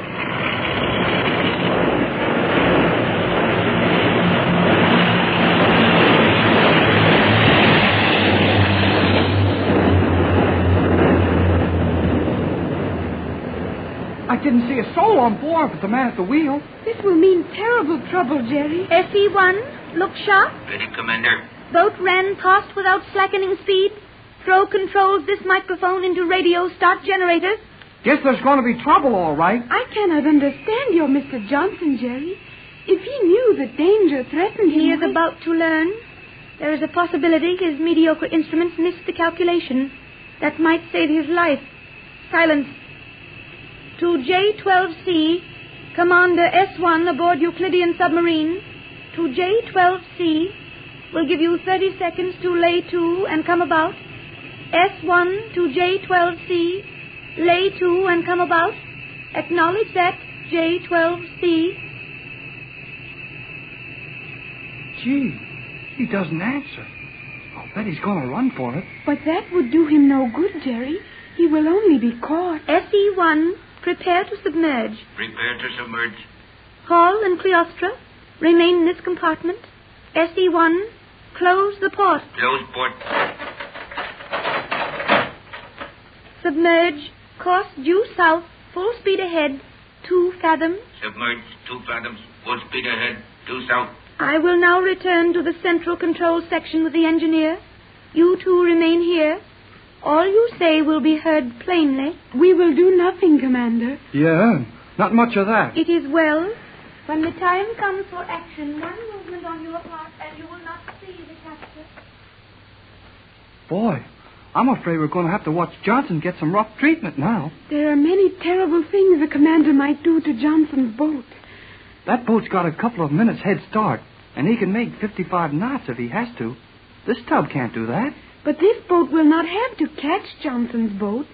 We will merely have to get directly astern of him, the axis of this boat directly on his true course. And then those awful submarine rays will be sent from the nose of this ship. Hey, when those rays start to happen, let's get away from here. We're right in the nose of this thing. Oh, but not now, Jerry. This was the nose coming out. It will be the stern on the return trip. Oh, that helps a little. Whoa there. Boy, this boat is slipping down awful fast. Oh, boy. That's just like riding on a roller coaster. We will soon be on an even keel, Jerry. This boat can submerge and right itself in 1 minute. It's all too fast for me. Now we're straightening out all right. And we're so near the surface you can see the daylight coming down through the water. Silence in the stern section. SE1. Yes, Commander. Prepare the bow submarine ray, directional magnet. Bow submarine ray, directional magnet. Oh, Jerry, the commander is going to use the submarine ray on Johnson's boat. Not if I know anything about it, she won't. Well, But what can you do, Jerry? I can do plenty. Oh! Hey! That magnetism thing got me. I can't move my hands and feet. It is affecting me also, Jerry. Oh, it makes my arms ache. Gosh, she's sure pouring it to us. Feels like one of those machines you take hold of and then can't let go. Now that you are convinced of my ability to hold you out of my way, are you going to make it necessary to apply the magnetic tape to your tongue? Gosh, she wouldn't really do that, would she? Yes, Jerry. The paint applied to the tongue would make it impossible for us to talk. I'd rather quit talking because I thought of it myself. Okay, Commander. I'm shut. It is well. Ready, SE-1. Magnetic directional rangefinders directly on stern of escaping yacht. Range. 5,500 yards. Drift. Negligible. Excellent. Prepare charge. Strength of charge. Maximum. That boat would be worthless unless taken intact. To cripple it might damage valuable instruments aboard. It must be totally destroyed. Right. Maximum charge. Gee, Joan, she's going to destroy that boat. Oh, it is terrible, Jerry. Silence. Are you ready, SE-1? Ready. Wait for the 2,000-yard range. You will fire as your graph shows the other boat is 5,985 yards. The ray will absorb loss from moisture to compensate for the 15 yards. Ready. 5,900 yards. 5,910. 5,920. When he gets to 5,985, he'll shoot. Oh, quiet, Jerry. We can do nothing. 5,950. 5,960. 5,970. You will hold your fire until orders from me. Stop, SE-1. Right. Orders from G47. Do not fire at this time. Continue course following boat. Full speed ahead. Full speed ahead. Oh, boy, John. That's good luck. I feel better. It is wonderful, Jerry. In another minute, Johnson's boat would have been destroyed. Well, I'm glad you decided to do that, G47. It wouldn't have helped any of us to sink that boat. Oh, Tex, I'm so nervous. It was only a matter of seconds until that submarine ray would have been cutting through the water and Johnson's boat gone. I have certain ideas I want to experiment with. Well, I don't care what you do, now that Johnson is safe. He is 60 miles from this island. There is ample time in which to destroy the boat if you do not accede to my wishes. Yes, G47, anything you want. Right, Pat. We'll save Johnson and that boat no matter what we have to do. Very well. You, Captain, will take your position before the transmission panel. Speak to Johnson. Ask him why he did not lay to for the submarine. Upon your questions and his answers depend the lives of all on board that yacht. Go ahead, Tex, and don't antagonize G47. I'll do my best. Do you want me to use the yacht call? No, it is no longer necessary. Johnson has realized by this time that your yacht is powerless. Use my signature. Johnson's going to have a nightmare over this. Well, here goes. J12C, Bradford to Johnson on J12C. Hello, J12. Hello. I wonder if he'll be listening, Tex. He may not be near the set now. He'll be doing nothing but listening. He'll be looking to us for an explanation as to why Jerry invited him to run into a submarine boarding party. J12C, hello. You will continue indefinitely, Captain Bradford. Right. J12C, Bradford from the Euclidean control room to Johnson on J12C. We have observed you closely for the last half hour. Had reports from Sub. You must be running a direct course to this island. Position of island as given you before. Why did you refuse to speak submarine? Hello, Johnson. Hello. Must have answer to this message. Commander S1 to Captain Bradford. Have message for you. Must have G47 okay before giving to you. You may give Captain Bradford any message. Very good, G47. To Captain Bradford. Johnson's boat is well within range my sensitive frequency graphs in this submarine. Your wave very strong along Johnson's course, but reaching us unbroken. Apparently not being broken by Johnson's receiver. No no evidence of any attempt to transmit from Johnson's boat. That is all. Thanks, S1. May I inquire how Jerry Hall and Cleostra are? Troublesome but safe, holding them in stern with magnetic safety belt. Commander S1 to Bradford. Say, G47, that message sounds kind of funny to me. What did she mean by saying my radio beam had not been broken at Johnson's boat? That is obvious, I think. You mean that she's got instruments on board that sub which will show if some receiver has cut a piece out of a beam she's receiving? Naturally. Well, that may be naturally to you, but it's black magic to me. I didn't know a radio wave lost such an amount of intensity by individual reception that it could be detected on another receiver. I'm afraid we know very little about Euclidia, Tex. Yes, I'm sure of it. But that little one last beats me. Like the farmer who wouldn't put up 2 windmills because there wasn't wind enough for both of them. He might have utilized your idle talk for the other one. Sorry, G47, but what can I do of any value now? Continue trying to raise Johnson. I will give you 300 seconds in which to speak him. Then I will order the destruction of his boat. Oh, Tex, 5 minutes. What can you do? Just keep trying. One thing's sure. If Johnson has his receiver open, he'll hear all our conversation in this room. That ought to convince him of the necessity of answering me at once. Keep trying, Tex. We've got to warn Johnson. Right, dear. I'll do my best. J12C, Johnson. Hello, J12. Bradford on Euclidia to J12C. Danger of your immediate destruction if you do not answer. What's the matter, Johnson? Hello, J12C. Hello, Johnson. Bradford to J12C. Emergency. Answer at once. S1 to Euclidia. Stand by for relay from Johnson. I am getting him on 19 meters. We'll relay while you are changing frequency. Stand by for relay from Johnson.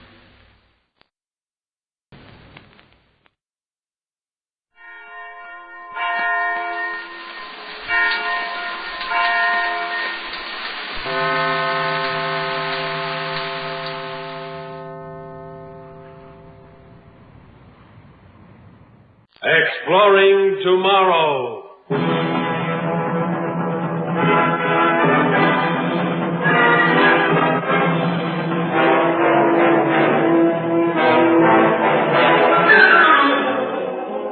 And now, here is your guide to these adventures of the mind, John Campbell. The 2 o'clock jet from Montana has just landed at New York, bringing in some 200 passengers, including some who have come to the world's largest city for the first time. Roy Bartlett is one of these. Big strapping kid out to seek fame and/or fortune, and New York was ready for him. The ancient custom of fleecing the country yokel will not die out for quite a few centuries to come. He just emerged from the port terminal and was looking around, big-eyed and confused and bewildered by the immensity of it all, when a girl came up to him. Hello there. Waiting for someone? You speak to me, miss? That's who I was talking to, handsome. I asked you, are you waiting for someone? Oh, no. That is... I just got here, miss. I came in from Montana on the jet plane there. Oh. You got friends here? Oh, I'm afraid I don't, miss. I just sort of decided to up and come to the city and sort of try my luck at it. Well, maybe I can help you. I sort of like you. You do? Mm-hmm. You know, something in me wants to help strangers, to show them the ropes. And I've got free time now. I'd like to, spend it with you. Oh, you're so kind. You're so pretty. You think so? Oh, yes. You're the prettiest girl I've ever seen. Your smile, your eyes, you're good. I can tell you're warm and sweet. It's good of you to come to talk to me like this, to stand so close to me. Well, I think I like you, too. What did you say your name was? I didn't. Oh, I mean, it's Bartlett, Roy Bartlett. Well, I'm Diana Lawson. You're big. Strong out there. Handsome. Well, does it always happen this way? Suppose we stop in for a bite to eat at that refresher mat and get to know each other, huh? I think that's a wonderful idea.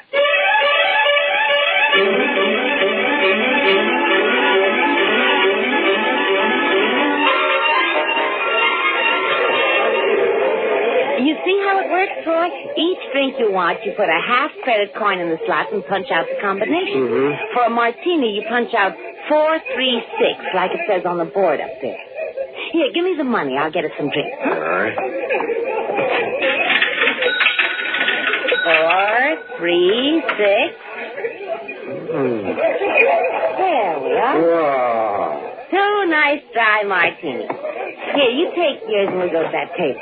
Oh, careful, silly. Don't spill it. Well, aren't we going to get anything to eat? Oh, we can eat later. The occasion calls for a drink to celebrate your arrival.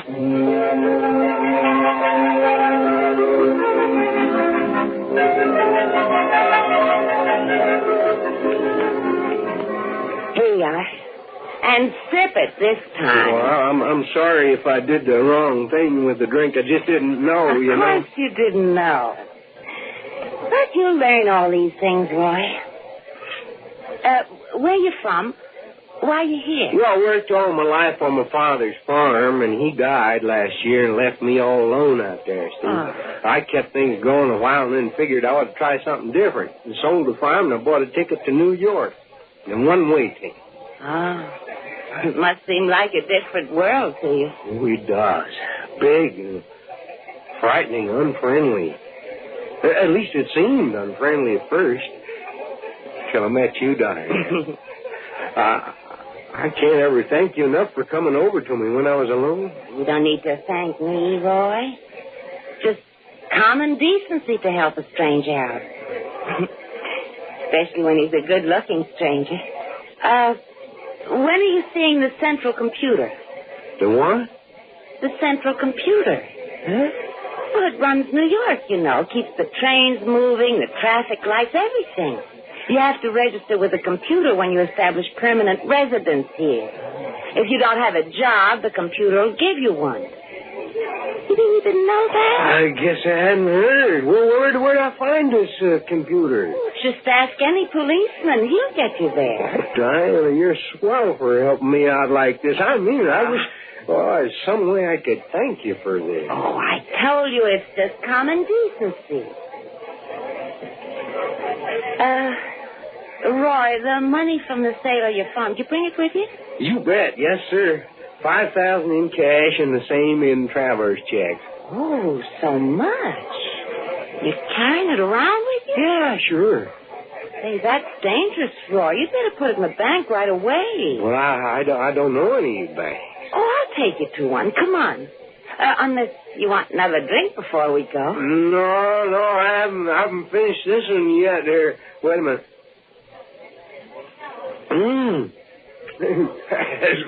Those things taste better after you've had a few, you know.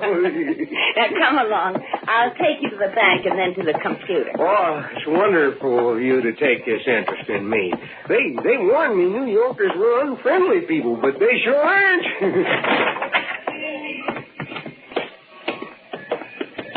Down this way. In here. But it's dark and there's... Hey! Go ahead, Mike. Hit us. Get away from me, you... Leave me alone. Diana! Come back! Diana!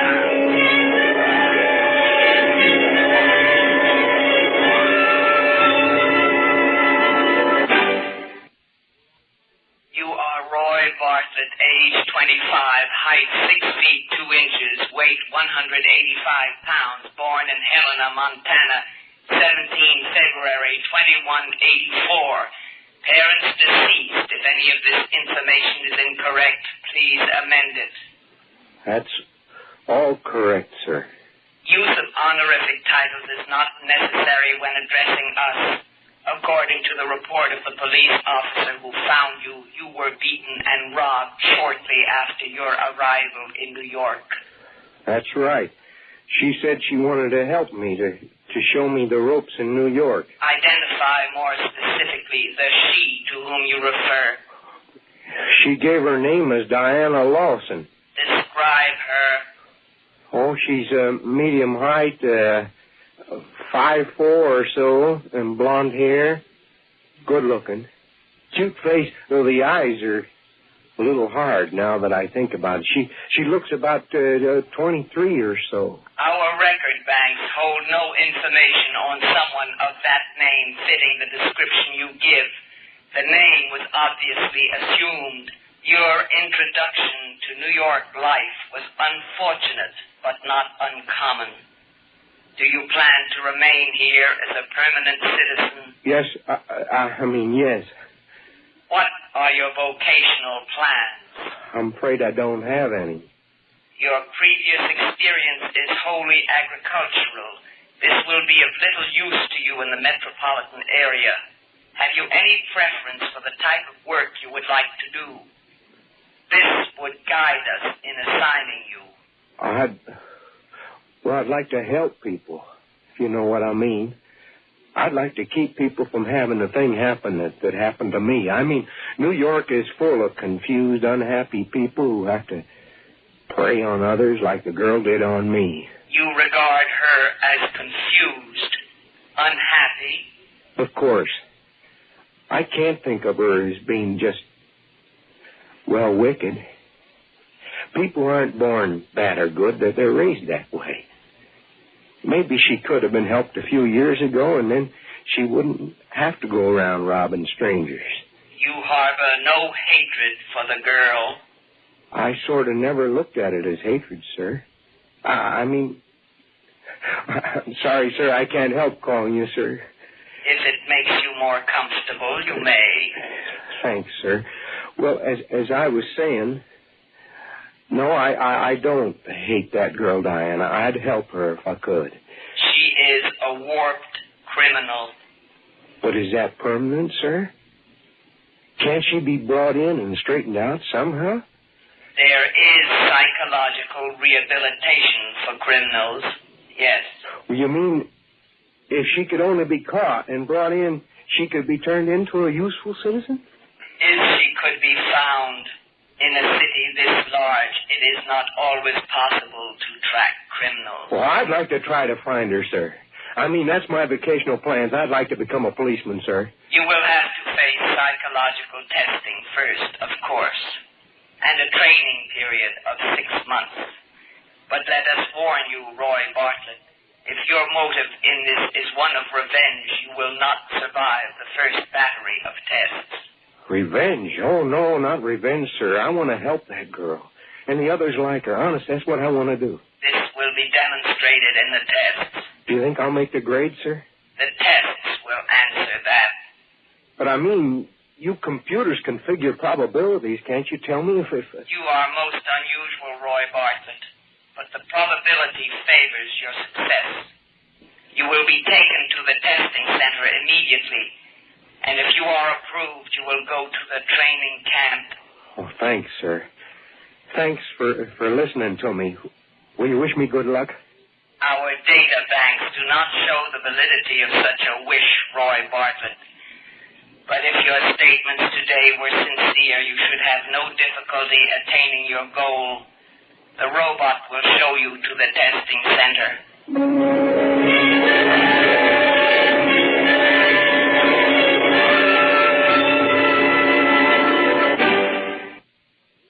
Of course, a computer can talk about revenge. That's a word that can be put in its vocabulary. But it couldn't understand what revenge meant. It couldn't understand human feelings of any kind. For that, human beings are necessary. For that, Roy had to be passed along to human beings who could teach him, could understand him, could help him understand himself, and find what his life work should be. Mind if I sit down here, miss? You seem to be alone. I am alone. Glad to have some company. Sit down, stranger. Thanks. Thanks very much. You waiting for someone? Yeah, I was. I don't think he's going to show up. You must know how that sort of thing is. When someone you're counting on doesn't show. Yeah. Yes, I know what that's like, Diana. And I've been looking for you almost a year. You know my name. Who are you? You mean you've forgotten me, Diana? I suppose you would have. The pitiful greenhorn you picked up last March? You.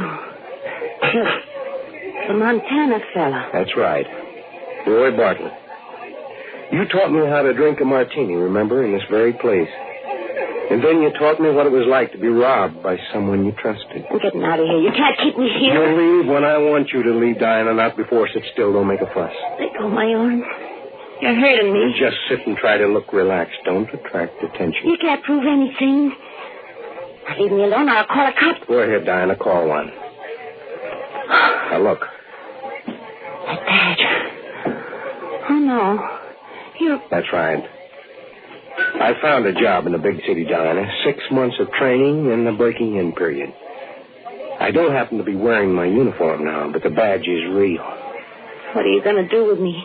Take you away, Diana, to Psych Center, where they can help you straighten up and grow the way God meant you to.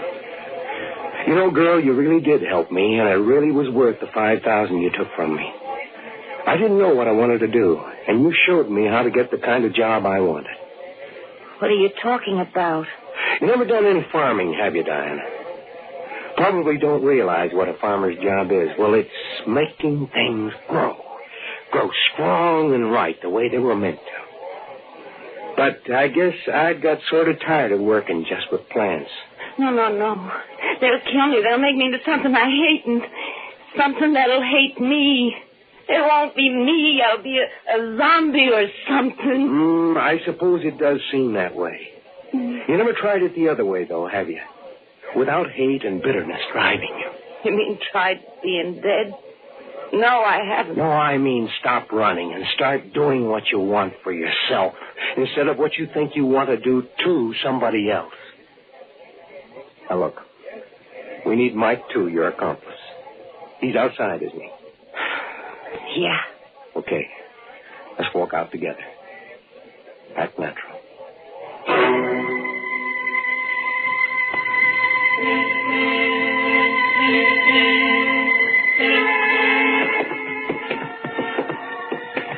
That's right.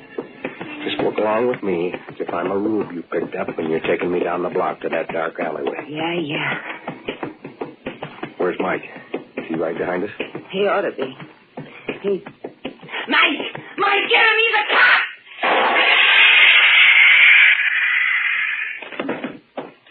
That stun gun blast ought to keep him on ice for a couple of hours. Long enough to get him down to headquarters, anyway. I hate you. Why does this have to happen? Why couldn't you left me alone? I wanted to help you. Help me? By turning me in like this behind me over at the head shrinker? They'll heal you, Diane.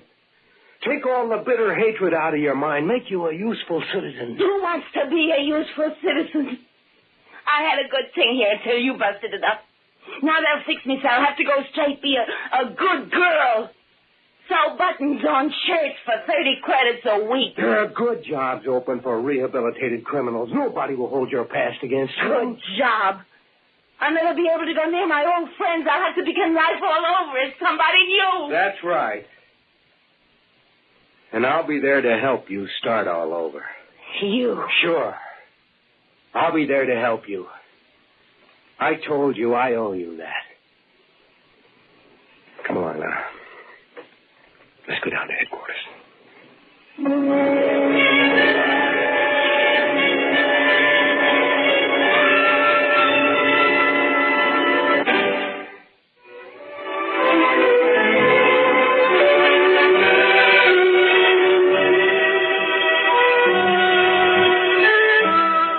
Some people like to work with material things, and some can't see beyond it. When they can't see beyond material things, they're like Diane. Some people like to work with information, bits of data. Accountants, lawyers, many people work with data and information. So do computers. But some go beyond that and want to work with human beings. Now, some lawyers are not merely information handlers. They're human handlers. I guess Roy was one of those who wanted to go beyond the material and even the low-living things. He wanted to work with humans. You see, Diane did do him a favor, and he did owe her a favor. She'd shown him what his real-life work should be.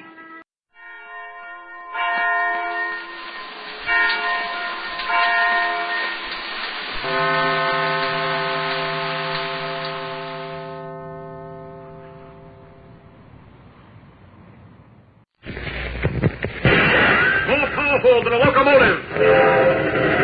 Able to leap tall buildings at a single bound. Look, up in the sky. It's a bird. It's a plane. It's Superman. Yes, it's Superman, strange visitor from another world who came to Earth with powers and abilities far beyond those of mortal men. Superman who can change the course of mighty rivers, bend steel in his bare hands, and who, disguised as Clark Kent, mild-mannered reporter for a great metropolitan newspaper, fights a never-ending battle for truth, justice, and the American way. But before we join Superman, here is an important message. Gang, this morning I happened to drop in on my pal Jerry Link when he was holding a meeting of his aviation club, and I certainly was surprised at what I learned. Well, listen, everybody, I've got an important announcement to make. Did you bring your model planes with you? Sure, I got one right here. Well, we've got a big project to get done. It's asked us to make a complete collection of exhibition for them a week from today. Boy, gee, that's keen. I got 4 already, and my mother went down to the store to get some more packages of pep this morning. I wonder what I'll get in those. I'll trade with you, Sam, if you've got 2 of a kind. Hey, wait a minute, fellas. First of all, how many planes has everybody got? Tommy? I got 4. Pete? Well, counting the one I got this morning, I've got 5. I haven't had time to cut the last one out and put it together. Well, I've got 5, too. Tell you what, let's all go down to the store and see if we can get enough for at least 1 squadron by next week, okay? Yes, gang, that's what I learned at Jerry Link's Aviation Club meeting this morning. Now, how are you coming with your own private collection? Have you got enough free planes for a squadron yet? Well, don't forget that there's another free plane in every single package of pep. So keep on treating yourself to crisp, delicious pep for breakfast. You have a swell collection of free.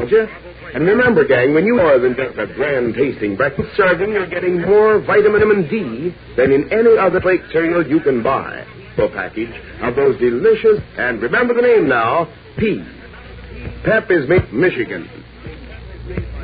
And now the adventure. Well, as usual, Editor Pep's Dr. Leander Cameron has, but this time it's serious trouble. Newly invented helicopter, and folded up to the size of a suitcase. A clever, unscrupulous, fearful lest the deadly vengeance on Dr. Cameron are moving heaven and earth to locate the vast expanse of the country from descriptions of the vulture are pouring into the offices of law enforcement agencies. Reporters, urgent tense intervals. Police 3B41, be known as the Vulture. Height 5 feet 1053 pounds. Hair gray black. Disguise. Report whereabouts at once. Repeating. Be on lookout as the Vulture. Over and over again, the word of a man known as the Vulture. In every city and hamlet, at every crossroad from Maine to California, the greatest manhunt in the history of crime is now going on. But even that fails to satisfy Perry White, editor of the Daily Planet and Dr. Leander Cameron's close friend. We find him in his office talking on the phone with Police Inspector Henderson. Do I have to tell you, Henderson, that no effort is too great? Yes. I know you're sending alarms out every 15 minutes. I know you blanketed the country, but that's not enough. We got to do more than that. I'm going to hire every private detective in Metropolis. I'm going to find the Vulture if it takes every cent that I've got. Yes. Goodbye. Yes. Will someone out there please tell Clark Kent I want to see him? Sorry, Mr. White, but Mr. Kent left an hour ago and hasn't returned. What? I said Mr. Kent left an hour ago. He left? Well, where'd he go? I don't know. Why, that stupid, unmitigated fool. Doesn't he know any better than to leave the office at a time like this? What right does he to waste precious minutes when... Oh, never mind. But Clark Kent isn't wasting precious minutes. Unknown to Editor White or to anyone, he has stripped off the street clothes of the meek, unassuming reporter, and in a red cape and blue costume of Superman, he is moving swiftly about the city, visiting the dark, dingy hangouts of underworld characters, searching for a clue that might lead him to the whereabouts of the Vulture. Open up in there. Never mind that. Open up or I'll break the door. Wait a minute. What's the big idea? Goodness, who are you? What you aren't accustomed to? Stand back. Hey, wait a minute, Bud. You can't come in here. Sorry, but I am in. You're Blackie Minetta, aren't you? Yeah, but... Just answer my question. Where's the Vulture? Who? You heard me, the Vulture. I don't know who you're talking about. You're lying in your teeth, Blackie. You worked for the Vulture at one time. Where is he now? Hey, who do you think you're talking to? Don't bother reaching for that gun, Blackie. Oh, no. I said don't bother. Hey, my God. What happened to it? Right here in my hand, Blackie. Just to make certain you don't hurt yourself with it, I'll twist it out of shape and toss it into the corner. Oh. So. No, I ain't seeing right. I'm going dead. It's that stuff I've been drinking. Oh, it's not that stuff you've been drinking, Blackie. You're seeing right. You saw what I did to that gun, didn't you? Well, I can do the same thing to your head. Only it'll... I've been going straight. Honest I have. I'm not interested in whether you've been going straight or not. There's only one thing I want to know. Where's the vulture? I don't know. Already was in stud doing time. You didn't know he escaped yesterday? Escaped? Yes. No, honest I didn't. Where would the vulture go after breaking out of prison, Blackie? Search me, mister. Unless he ain't got no right to tell you. It's squealing rotten. Take a look at that twisted revolver, Blackie. Then think of your head. What would you rather do? Squeal or... Okay, I'll tell you. The only place I know he might be is at Mrs. Gaunt's. Who's that? Her name's Mrs. Gaunt. She's a tall, skinny dame. Used to help the vulture with some of his deals. Kind of old, mean. Where does she live? In a rooming house at 432 Crandall Street. Hey, the door's over this way, mister. I think the window will be more convenient, Blackie, once we get it open. What are you going to do now? Just say goodbye and leap out the window. So long, Blackie. Up and away! Mrs. Gaunt, 432 Crandall Street, eh? Well, that sounds like it might be a good lead. There's Crandall Street right below me. I think I'd better make this call as Clark Kent. The thing is a dim out. Streets are dark and deserted. Down. Now to get back into Kent's clothes. So, put these horn-rimmed glasses on. And change my voice. There, guess that does it. Once more, the meek reporter sallies forth in search of news. Up these steps. There should be a bell somewhere. Oh, yes, here it is. Mrs. Gaunt, eh? I'd expect the vulture to know a woman with a name like that. Mrs. Gaunt. Uh-oh, there's a light going on in the hall. Someone's coming. Yes? And what can I be doing for you? Oh, I'm sorry to bother you, madam, but I'm looking for Mrs. Gaunt. No more than I am, young fella. Gets off owing me 3 weeks' rent today. When was this? Yesterday afternoon. Sneaked out, bag and baggage, the skinny old witch. Well, maybe it's best to see the last of her. It was a weird one, you can take it from me. Good riddance to bad rubbish, I say. You wouldn't be looking for a room now, would you? Oh, no, thank you. Did Mrs. Gaunt... Notice it. If she had, I'd be after having a lawn, or believe me. Well, thanks just the same. Don't mention it. And although it's none of me business, and maybe I'm sticking my nose in where it don't belong, I hardly think a nice-looking young fella like you should be after taking the company of the likes of Mrs. Gaunt. I'll remember that, thank you. Good night. Good night. Well, it's at the end of the trail. No forwarding address. Odds on bet she's with the vulture. But where? Well, I think I'll drop in at police headquarters and see whether they picked up any leads. Nothing else to do now. Walking briskly down Crandall Street, Kent turns left toward the center of the city and police headquarters, unaware that the very people he is looking for, the vulture, Mrs. Gaunt, and Dr. Leander Cameron, are actually in the sumptuous penthouse drawing room of the very apartment house he is now passing. Dr. Cameron is cringing in his chair, his eyes bright with terror. Mrs. Gaunt, her face a white, expressionless mask, guards the heavy oak door, her arms folded across her chest. The vulture is standing at a table on which has been set a screened wooden box. In the box, coiled on a bed of straw, are 2 beady-eyed rattlesnakes. The vulture speaks. It was fortunate that you happened to inform me that your one fear is the fear of snakes, Dr. Cameron. No, please. I beg of you, take them away. Unfortunately, but I happen to have on hand 2 full-grown rattlers. No. You see, I use them to extract. Comes in very handy at times. It's a subtle and not easily traced poison. Lovely rattlesnakes. Aren't they, Dr. Cameron? Please, if you have any decency at all, take them away. They horrify me. Do they really? They horrify me. You can say if I opened the box and allowed them a little freedom. It would kill me.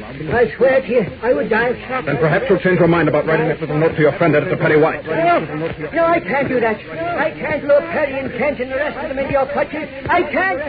I won't. Perhaps my little pet here can convince you, Dr. Cameron. Shall we see what happens when I open the box? Reaching for the cover of the snake box, the vulture raises it slowly. What will happen? In just a moment, we'll return to the thrilling climax of this episode, but first, here's another important message. Gang, wouldn't it be fun to be a real plane pilot and handle a Grumman Wildcat, or a P-40 Tomahawk, or maybe even a P-47 Thunderbolt, one of the most powerful planes in the whole world? I'll bet it would. Of course, it's a little early for you actually to learn to fly one of those great fighting planes, but here's an easy way to learn how to spot them. From the wonderful free model plane you get in every single package of Kellogg's Pep. Yes, gang, right inside every Pep package is an accurate scale model of one of the great fighting planes of America and her allies, all ready to cut out and put together. Gang, this plane is absolutely free. You don't have to send in a single penny or any box tops either. Start now collecting your own squadron of free model planes. And remember... Get in step. Make your stereo Kellogg's Pep.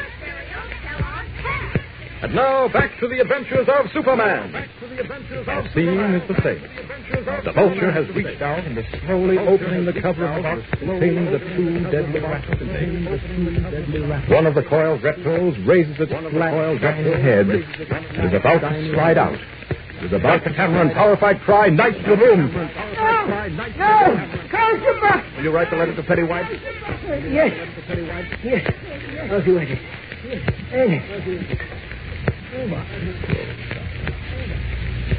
Give him the fountain pen and paper, Mrs. Dawn. Thank you. Now, Dr. Cameron. Write, as I dictate. Dear Petty, I am safe and well. Oh, my. Unfortunately, I could not contact you sooner. But I should like you, Kent, Miss Wayne, and the Olsen boy to meet me as soon as possible in the penthouse apartment of my friend David Reed at 220 Cherry Drive.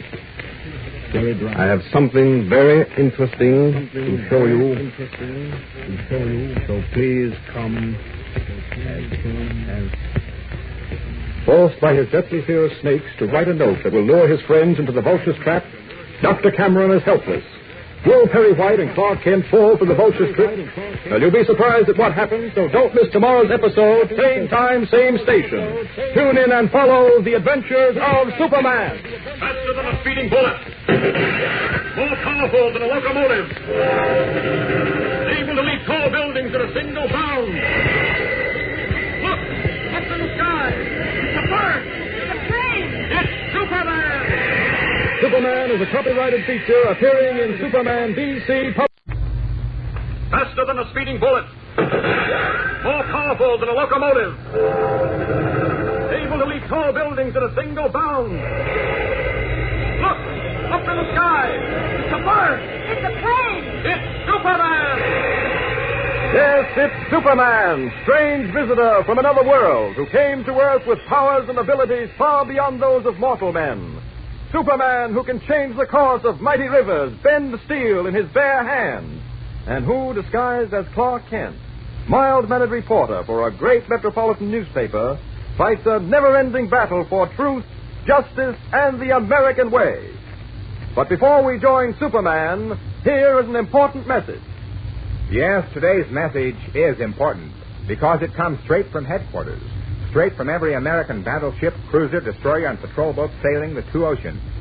It's a message from the gunners on these mighty men of war, a message and a plea. It may sound strange to you at first, but the American Navy needs silk stockings. Yes, as many old silk stockings as it can possibly get. Why? Well, I'll tell you. As you know, you can't shoot a big gun unless you have a charge of gunpowder to speed the shell on its way. And the Navy has found that the best gunpowder bags can be made of silk. Since new raw silk has not been available because Japan is its biggest producer, the Navy's had to fall back on so-called reclaimed silk. That's why the Navy needs silk stockings, millions and millions of them. It doesn't matter how old they are, what condition they're in, or whether they're white, brown, or black, just so long as they're silk. And there's no doubt that your mother, or your sister, or your Aunt Carrie, or someone in your family has a few pairs of old discarded silk stockings lying around the house. Why let them rot when they can be put to such good use? What better way can you possibly slap the Japs than to shoot their own silk back at them in the form of gunpowder bags? Japan is using our scrap metal, so let's use their silk. If every one of you listening to this program makes a solemn pledge to collect 2 pairs of silk stockings, the Navy could turn them into millions of gunpowder bags that would send countless Jap ships to the bottom of the Pacific. And when those big 16-inch cannon begin to thunder in the all-out sea battle that's bound to come soon, you can take pride in the fact your efforts fed many a death-dealing shell on its way. Silk can sink the Japs, so let's all get behind the strive for our Navy and for ourselves. Yes, be sure and do your part. Remember, any kind of old silk stockings, it doesn't matter what color or in what condition, just so they're silk. Do your part for our country. Collect all of the silk stockings you can, and be sure and pledge 2 pair for your part. Listen in at the end of today's program, and I'll tell you exactly how to go about collecting silk stockings for Navy gunpowder bags. And now, the adventures of Superman. Once again, the Vulture, mastermind of crime, has slipped through the fingers of the law. This time taking with him Editor Perry White's eccentric scientist friend, Dr. Leander Cameron, and the good doctor's latest invention, an ingenious helicopter flying machine. Safe in a mountain retreat far from the city of Metropolis, the Vulture plans to sell the helicopter to German or Japanese agents. But Superman, in his guise of Clark Kent, has sworn not only to rescue Dr. Cameron, but to recover the helicopter as well. Yesterday, as you remember, we left Kent in the district attorney's office, where he had brought the Vulture's partner in crime, the thin, hollow-cheeked woman known as Mrs. Gaunt. Protesting her innocence, Mrs. Gaunt refused to confess that she knew the Vulture's whereabouts. Endless questioning brought no response. Finally, Clark Kent, in a surprise move, suggested that Mrs. Gaunt be released. As we continue today, the district attorney is staring at Kent in amazement. Listen. Kent, are you out of your mind? This woman has a police record a mile long. That's not true. I was frightened. Quiet, please. And in addition to that, Kent, you were the one who only a few minutes ago told me that she was the Vulture's accomplice. It doesn't make sense. Well, perhaps not, Mr. Blades. But I've changed my mind. I believe she may be innocent. I would suggest she be released. All right. That's the way you want it. Yes, Mr. Blades. Send Riley in here, Miss Elliott. Yes, sir. We'll release her, Kent. If you ask me, we're doing the wrong thing. She's a criminal at heart. You have no right to say anything like that. Don't tell me what rights I have, Mrs. Gaunt. You want me, Chief? Yes, Riley. Take this woman to the outer office, fill out a release blank. Right. Call me when you've got it done, and I'll sign it. Don't let her out of your sight until I've signed the release. Right. I may change my mind. All right, Mrs. Gaunt. Thank you, Mr. Kent. You should thank him. Should get down on your knees. All right, Riley, take her away before she frightens me out of 10 years' growth. What? You wait. One of these days I'll make you pay for that. I'll make you sorry. Now, for the love of Mike, Kent, what's this all about? I caught your wink, but... Here it is in a nutshell, Mr. Blades. You'll never get her to talk, not in a million years. She's cold as ice. To begin with, she realizes you can't be too tough with a woman. And anyway, she doesn't dare squeal on the Vulture because she knows what happens to people who do. That's all very well and good, but why are we releasing her? She's a confirmed criminal. She belongs behind bars. All right, now there's a method in my madness, Mr. Blades. We have no idea whether Vulture has taken Dr. Cameron and his helicopter. But she knows. She must know, because in his note, the one the Vulture left for her, he said to come as soon as possible. Yes, go ahead. Well, I want Mrs. Gaunt to lead me to the Vulture's hideout. You mean you're going to trail her once she's released? Exactly. I'm positive she'll make a beeline for the hideout, wherever it is. That sounds good, Kent, but what if she gives you the slip? Don't you worry about that, Mr. Blades. People rarely give me the slip. I have a way of getting around in a hurry. What do you mean? Well, it's a little hard to explain, but I move pretty fast when I have to. What do you do, sprout wings? No, not exactly, but look, you can trust me, I'm sure. You have my promise that she won't get out of my sight. Once I've located the Vulture's hideout, I'll let you know immediately. Well, the whole thing's a little unusual, Kent, but I'm inclined to go along with you. Good. I'll release her. But if you lose her... Well, I won't. Now, can I call my office? I'll need a little help to start this talk. What do you want at your office? I'd like to talk to Jimmy Olsen in the editorial department. Well, my girl can put the call through. Oh, all right, thanks. Yes, Mr. Blades? Call Mr. Olsen, the editorial department of the Daily Planet, Miss Elliott. Put it right through on my wire. Yes, Mr. Blades. Oh, Jimmy puff up like a powder pigeon if he knew the district attorney called him Mr. Olson. Who is he? He used to be a copy boy, but we're breaking him in as a cub reporter. He's a swell kid. Oh, there's your call. Oh, thanks. Hello? Hello, this is James Olson speaking. Hello? Oh, Jim. Oh, this is Clark Kent. Oh, hello, Mr. Kent. Hi. What happened in the Vulture's apartment? Did you find Oh, out? no, wait a minute, Jimmy. Hold on a minute. I haven't time to discuss that now.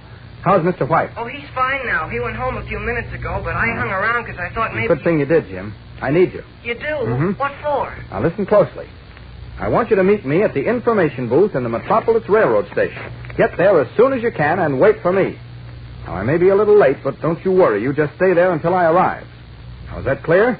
Yes, but what's this all about, Mr. Well, Kent? I haven't time to tell you now, Jim, but just be sure you understand everything now. Meet me at the information booth in the Metropolis Railroad Station as soon as possible. I may be a little late, but you wait there for me if it takes all night.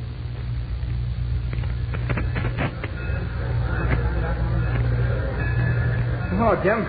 Sorry I kept you waiting so long. Gosh, Mr. Kent, I thought you'd never get here. I was delayed en route. Your friend, Mrs. Gaunt, led me a merry chase. Who? Mrs. Gaunt. You know, that thin witch woman who worked for the Vulture? Oh, her. Mm-hmm. Well, what do you mean she led you a merry chase? I've been following her. Oh, wait a minute. Here she comes now. She just checked her bag, and she's walking over to buy a ticket. Holy smoke. Where's she going? That's what you have to find out, Jim. I'm afraid she might recognize me. You're small, and even though she has seen you at the Vulture's department, you can slip by. Now, look, here's $20. Uh-huh. Get into line behind her. Listen carefully when she asks for a ticket and buy one for the same place. Just one, Mr. Kent? Well, sure. I don't need more than one ticket. Yeah, I know, but... Well, how about me? How about you? Oh, now, look, Jim, I can't possibly...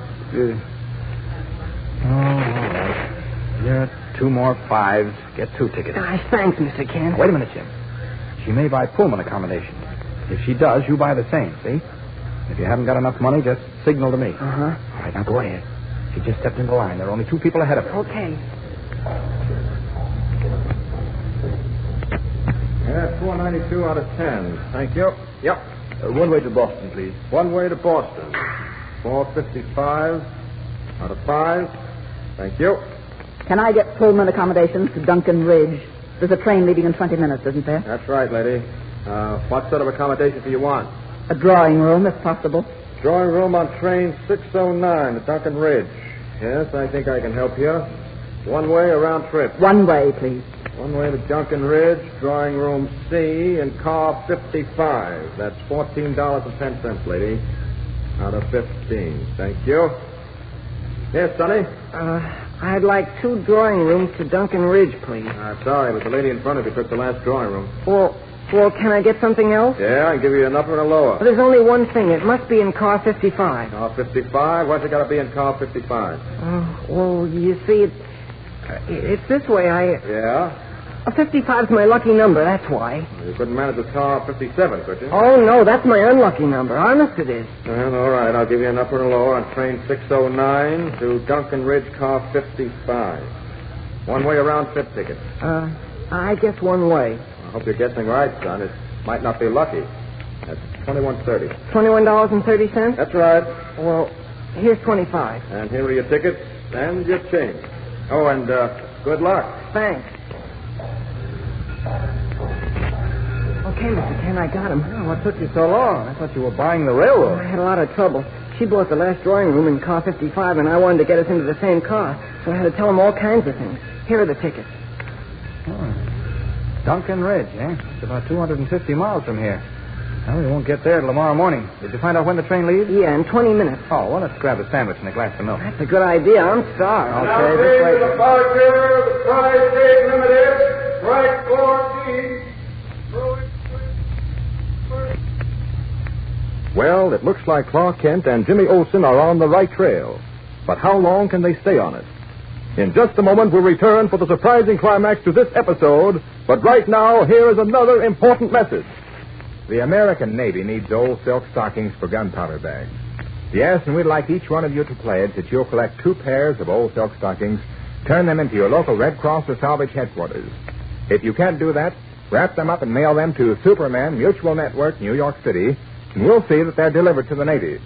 As you know, silk comes from Japan, and we can think of no better way to get back at this treacherous enemy than to use Japanese silk to shoot American shells into Japanese ships. Tell them how much the Navy needs every bit of silk it can get. Once you finish your collection, turn the stockings over to your local Red Cross or salvage depot, or mail them to Superman, Mutual Network, New York City. Superman, Mutual Network, New York City. Do your part. Silk can sink Japan, so let's go America. And now, back to Superman. Train 609 is thundering through the night on its way to Duncan Ridge. Like some great black snake crawling on silver rails, it has left the city behind it and is climbing up into the mountains, its mournful whistle echoing into the night. And in sleeping car 55, hushed and dimly lit, Kent and Jimmy, having seen Mrs. Gaunt enter her drawing room, are about to retire. How do I get into that upper berth, Mr. Kent? What? I can't fly. You won't have to fly, Jim. No, ordinarily the porter provides the ladder, but come on, I'll lift you up, huh? All right. You all set? Uh-huh. Okay. Up you go. Oh, boy. I swell up here. I feel like I'm floating on air. You do, eh? Well, just stop floating and pull those curtains closed and go to sleep. Okay. I'm going up to the washroom, Jim. Okay. Good night, Mr. Kent. Good night.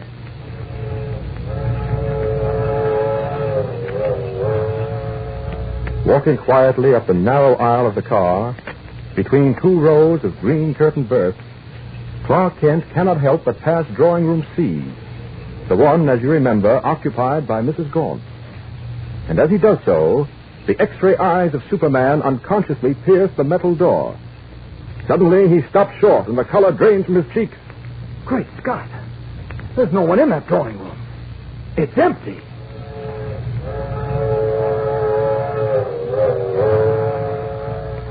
No one in the drawing room. Is that possible? Can Clark Kent have made a mistake? Is his Superman vision playing tricks on him? No, I'm afraid not. The drawing room is probably empty. But where is Mrs. Gaunt?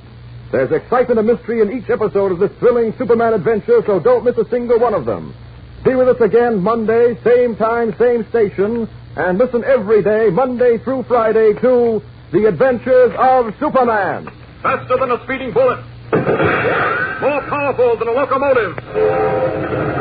Able to leap tall buildings at a single bound. Look! Up in the sky! It's a bird! It's a plane! It's Superman! Follow The Adventures of Superman every day, Monday through Friday, same time, same station. Superman is directed by George Lothar and is a copyrighted feature appearing in Superman.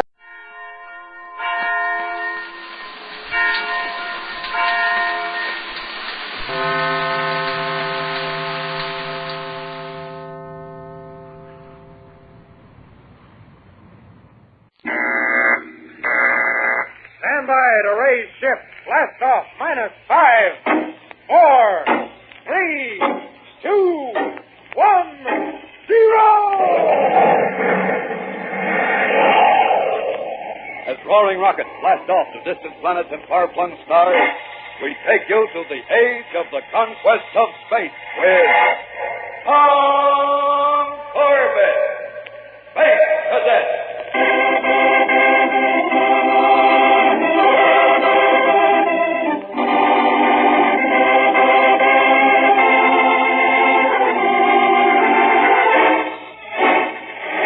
Arriving in the small Venusian settlement of Goldstown for a quiet holiday, Space Cadets Tom Corbett, Roger Manning, and Astro found themselves battling a gang of killers who were trying to hijack the entire supply of gold from the neighboring mine. Despite the menace of giant robots, the boys managed to board one of the armed freighters, and in the fight that followed, the gang was beaten. But they escaped with half of their loot in 2 remaining ships, another freighter and a space yacht. Fearing they would escape into space, the cadets followed them in the captive freighter still laden with gold. And now, far above Venus, they try to find some trace of the enemy ships. Control X to radar bridge. Check in. Radar bridge, aye. What do you want, Tom? Haven't you picked up those ships on the radar yet, Roger? Look, Tom, I'm good, but I'm not a genius. I just got up here. Give me a chance.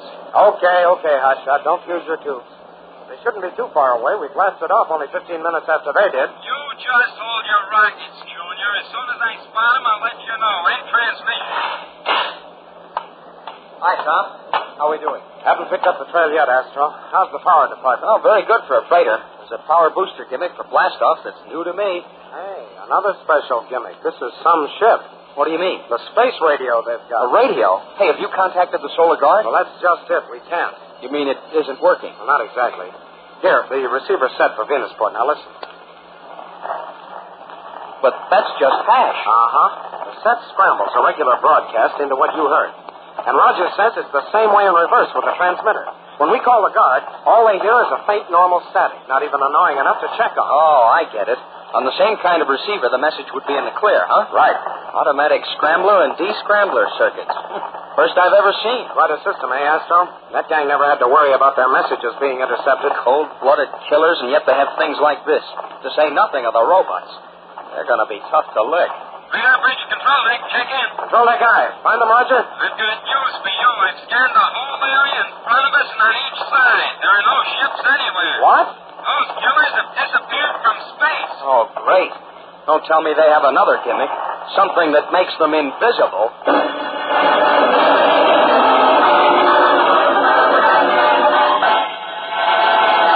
We'll return to the exciting adventures of Tom Corbett, Space Cadet, in just a moment. So stand by. Spaceman, how would you like to have pictures of all your favorite space cadets? Well, just listen. Right now at your grocery store, you'll find a picture cutout of one of your favorite space cadets on the back of every regular-sized package of Kellogg's Pep. Just think, besides getting the best-tasting cereal you ever put a spoon to, you get a picture cutout on the back of the package. Say, that's really something. You can get a full-length cutout of Roger Manning, Astro, Tom Corbett, and Dr. Joan Dale. And when you cut each picture out, you can mount them on a stand and put them in a Space Cadet setting. Draw a picture of the Polaris, and then show Astro climbing up to the power deck. You can show Roger on the radar bridge and Tom Corbett on the control deck. Each cadet picture shows an official Space Academy uniform, too, even a spacesuit. It's a swell collection, and it's yours with a swell-tasting cereal, Kellogg's Pep. Ask Mom to get Kellogg's Pep at the grocery store. Then have Pep for breakfast every morning. While you're scooping up that swell whole wheat and malt flavor, you can be looking at the Space Cadet on the back of the package. Then, when the box is empty, you're all ready to cut out the picture and set it up. So don't delay. Start your Space Cadet collection right away. Get a package of the build-up wheat cereal, Kellogg's Pep. P-E-P. Pep.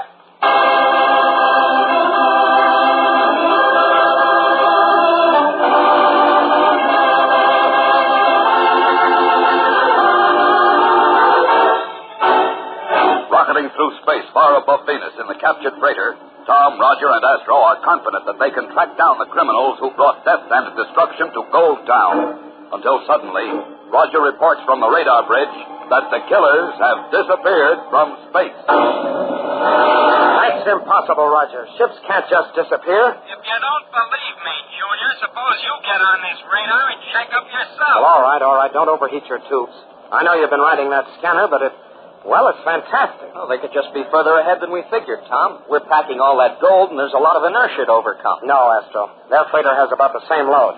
The space yacht could go much faster, but I got it, you guys. If they went twice as fast, they still wouldn't be out of range so quick. Then, with all the scientific gadgets this gang has, maybe I was right. That they really can disappear? I doubt that, Astro. We've missed a point somehow. I didn't. There are no ships within radar range. Wait a minute. Sure there are. Only radar can't spot them. What are you talking about? Well, there must be some ships flying over Venus right now on regular flights. But with the whole planet behind them, they wouldn't show up on our screen. Naturally not, Junior, but we're talking about ships in space. Are we? Suppose they double back to Venus. But why, when they just escaped from there? Because it's the last place anyone would look for them. We didn't, but we'd better start now. Astro, get below and give me power on the steering vanes. We've got to turn this crate around fast. Right. Ready in a minute. You know, Roger, that gang must have a hideaway. Probably. They've nearly reached it by now. Yeah, but to cover all of Venus is a big order, Tom. Well, maybe we can pick up something on this radio receiver of theirs. Go on. They wouldn't be stupid enough to use radios. Say, Mike, no ordinary set can intercept those scrambled transmissions. And they don't know that we're after them in one of their own ships. By the rings of Saturn, maybe you're right. Come on down here and start sweeping the radio band, Roger, and let's hope we get a break.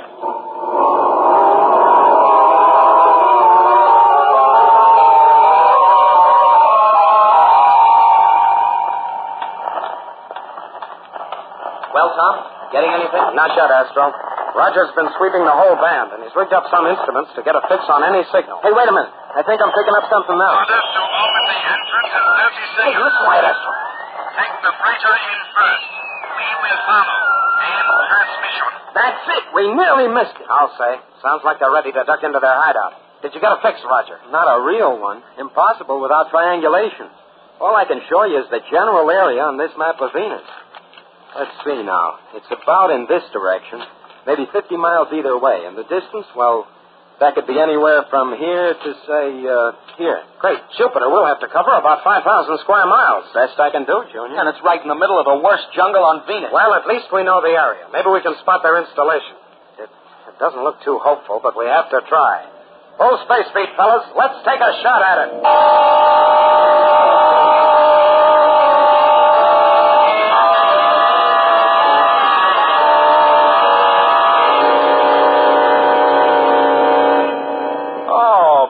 How many square inches are there in 5,000 square miles of jungle, Tom? Too many, Roger. There sure are when you have to look over every one of them, even from up here.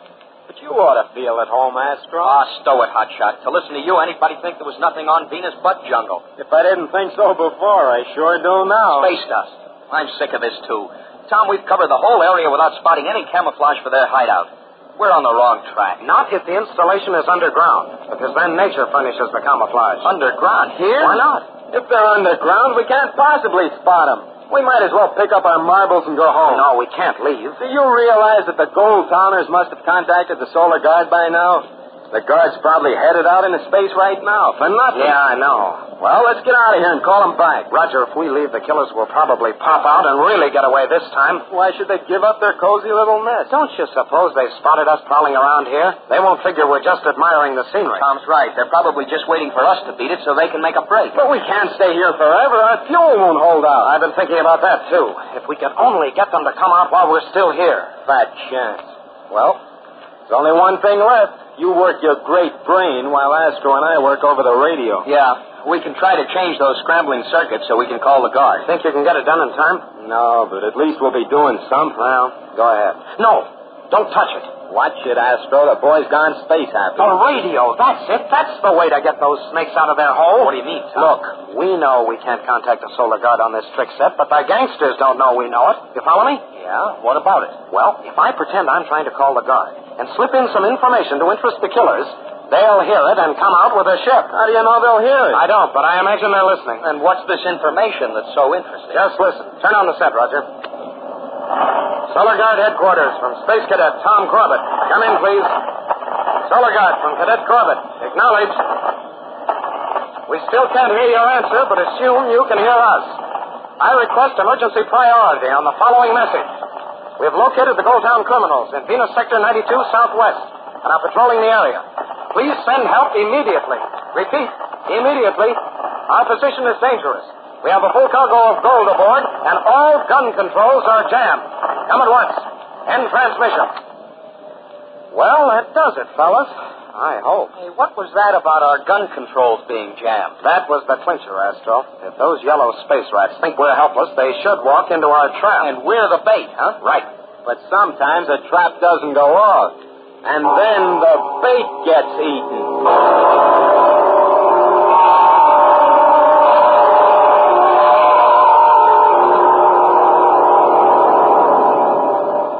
Tom, Roger, take a look through this viewport. What's the matter? Something mighty funny. Way over there, a whole section of jungle is sinking. The underground entrance. It worked. They're coming out. There's a ship blasting off. Hey, it's the space yacht. Good. I hoped it would be. Yeah, that yacht can run circles around this tug. But we have more firepower, and they think we don't have any. Don't worry, Roger. Who's worried? Great galaxy. The freighter's coming out, too. Uh-oh, now I am worried. I didn't think they'd use the ship with the gold. Looks as if they've managed to unload it somehow. It's making good time. We've still got our cargo. That means even the freighter can outrun and outmaneuver us, Tom. Yes, I'd better change our course. Look as if we're making a run for it so they don't suspect our guns are really working. I'd better get below and start nursing the rocket. Okay, Astro. One thing we'll need is plenty of power. You'll get it, Tom. The yacht's drawn way ahead of the freighter now. Well, that won't do. We'll have to get them together. But if we could pick off the yacht first, then the freighter would know our guns are working. I want it to come as a little surprise to both of them. Okay, Tom. Power deck ready. Right, Astro. Full space speed. All right. Full space speed.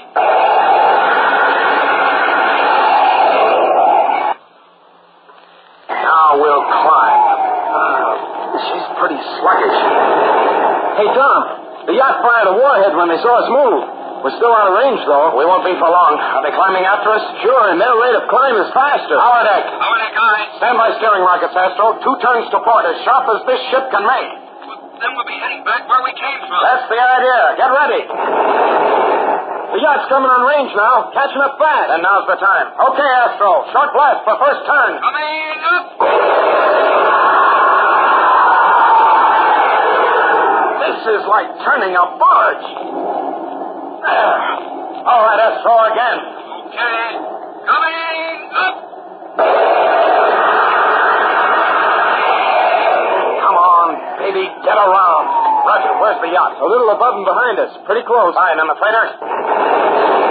That was her getting into the act. We better get on the starboard gun. I'll take them. You take the port side. The yacht will be there in any second. But don't fire yet. Wow, that one rocked us. What are you waiting for, Tom? See the whites of their eyes? Almost. I'm cutting right between them. We can fire from both sides. Great idea if they don't get us first. Coming up. You ready? Sure. Hey, the yacht's starting to dive. Okay, open fire. Blast it, missed. I nailed the freighter astern. She's down to our speed now. Tom, look, they're sending robots after us. A robot shouldn't be able to hurt a ship this size. Don't bother with them unless they fly straight into a gun. Okay. The yacht's coming back and the freighter's turning. They're going to try and finish us. They've got us bracketed. Astro, give me a blast. Okay. Hey, Tom, the robot. What in space was that? Astro, the rockets have stopped. What happened? I had to shut them off. The gang sent a robot square into the rocket tube. Jammed it there. If I held power, we'd blow up. Great galaxy, without power, we can't maneuver. We can't even stay in the air. They'll clobber us. Keep firing, Roger. Okay. Astro, come up and help him. We'll have to take the ship in for a crash landing.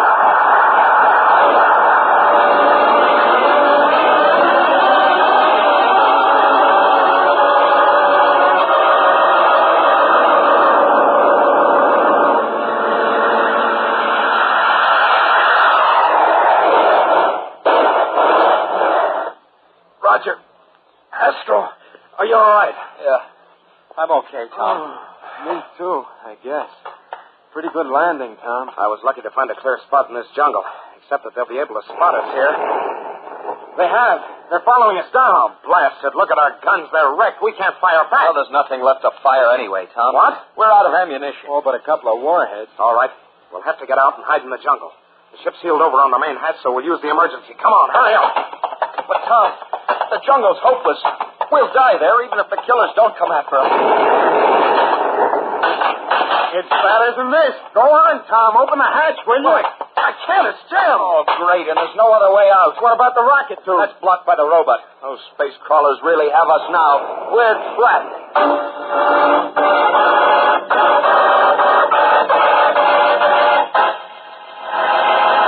We'll return to the exciting adventures of Tom Corbett, Space Cadet, in just a moment. So stand by. Stand by, all spacemen. Stand by, all spacemen. Here's a special teleceiver message for all spacemen from Tom Corbett, Space Cadet. Hi there. A lot of you spacemen have been writing in asking for pictures. Pictures of Dr. Dale, Astro, Roger, and myself. Well, the Kellogg people heard about all this, so just listen to what they did. They put pictures of all of us right on different packages of Kellogg's Pep. And not only that, but the pictures are put on so you can cut them out and stand them up. But these swell picture cutouts are only part of it. The whole pep package is new. As a matter of fact, all the Kellogg's cereals are dressed up in bright new packages. No fooling. Every single one of them. Wait till you see the big lineup of all your Kellogg favorites at your grocery store. The best tasting cereals, the best looking packages, and every one of them Kellogg's. That's right, Spaceman. It's K-Day at the grocery store. All the Kellogg cereals have new faces, new pictures, new exciting packages. Why, people are even singing about it. Did you see what I saw? Kellogg's on display in brand new boxes, bright and gay. These famous cereals come your way. Go see this Typhoon. The Kellogg's All-Star Breakfast Show has a cheerful look, a lift for you. Starts you off with a hoop-de-doo. Kellogg's for breakfast and a happy, happy day. Get a big supply today. Yes, for a happy day, have a happy breakfast with the best tasting cereal ever, Kellogg's.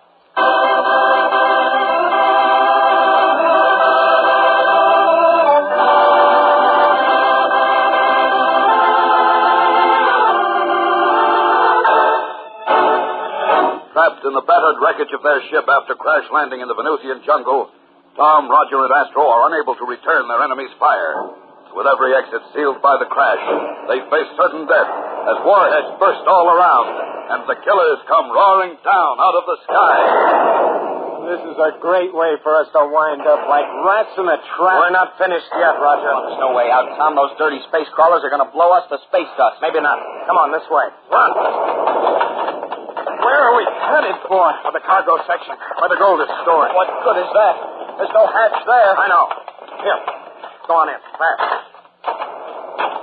Okay, here we are. So what? Look, through this viewport. The outlet freighter have almost reached the ground. How could they miss if they really wanted to blow up the ship? Maybe they're just playing games. No, they want to kill us, all right. But not by blowing everything sky high, including the gold. They figure blasts and fragments from the warheads will do it. Well, they're right. But here, with the gold, we have a chance. The bags of dust will protect us for a while. What's the difference? We're still trapped. But maybe we won't be. The same gold that helps us must be tearing the ship apart. Tearing the... What are you talking about? Well, look how all that weight has shifted. It's bearing down on a bulkhead that's already been weakened by the crash. And now with those warheads blasting all around us, something has to give. The whole place. Yeah, you're right, Tom. They're buckling. And they've sprung a seam over here. It's only an inch, but... Brother, that was a bad one. No, a good one. The seam's wide open. There's our exit. And on the side, away from the gang. They'll never see it through all the smoke and dust. Okay, let's go. Even that jungle looks good to me now. Go ahead. Hurry. I'll be with you as fast as I can. Huh? You're not staying here, are you? Yeah. There's something else to do. But, Tom, the killers are landing. Don't argue. Get it going. Okay, it's your war. Come on, Astro. I'll join you soon. I hope.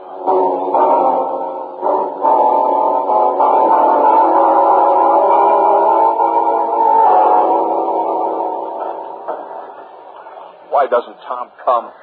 How long have we been waiting here? I don't know, Astro. 5 minutes, 10. Seems like hours. Even the freighters landed now. And neither ship is even bothering to fire anymore. Well, why should they? They're sure we're dead. But they're sending the robots in first, just in case. Roger, maybe Tom really is dead? Yeah. Hurt anyway. With those big torches, the robots are cutting through the hull like butter. He'll be inside the ship in a second. Tom won't have a chance. We have to go after it. We won't have a chance either, but... Oh, let's go. Wait, Roger! Astro! Tom, you're all right. We thought you were I'll explain later. Hit the dirt fast. What's the matter? They spot you? No. Lie flat and dig yourself in as much as you can. But what for? No time to explain. The robots are in the ship now. What difference does it make? Hey, what was that? They can't be firing. Get your heads down.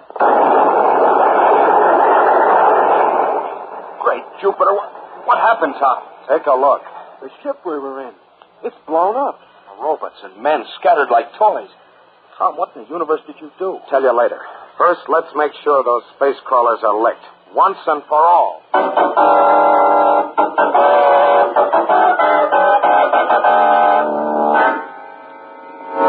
Well, this is one bunch of killers that won't do any killing anymore. Most of them won't even wake up until they're in a prison hospital. And some won't ever wake up. Yes, the ones who were too anxious to get at the gold they'd murdered for. Speaking of gold, Tom, I've heard of men rich enough to throw a little around. But I bet you're the first who ever scattered a whole shipload. Will you tell us now what you did? Oh, it was simple enough. I just rigged up I guess you'd call it an atomic booby trap. Booby trap? Uh-huh. I dismantled the last 2 warheads, fixed them so the robots would set them off when they got to the power deck. That was the first explosion, and it triggered the reactor pile. I pulled out the dampers before I left. So the whole pile went. Mm-hmm. Wow, you sure did a job, Tom. Good, Junior. Couldn't have done better myself. Yo, why, you couldn't even do half. Forget it, Astro. Come on, let's see if one of those ships can still get off the ground. I hope so. I'd sure like to get out of here. Yep. Get this finished up, and then back to Gold Town. You think your uncle will still take us on that fishing trip? Sure. Just wait till you tie into those Venusian mutation salmon. Sounds like real sport. Hey, you're not kidding. Are those Jump in, Jupiter. How can you two think about anything as dull as fishing at a time like this? Dull? Why, Roger, there's nothing in the universe more exciting than having a fighting fish at the end of your line. Right, Astro? Sure. That's one time you really know you're in a scrap. With a fish, huh?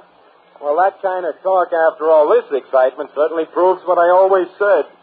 You guys are crazier than a Martian platypus with 2-headed fleas.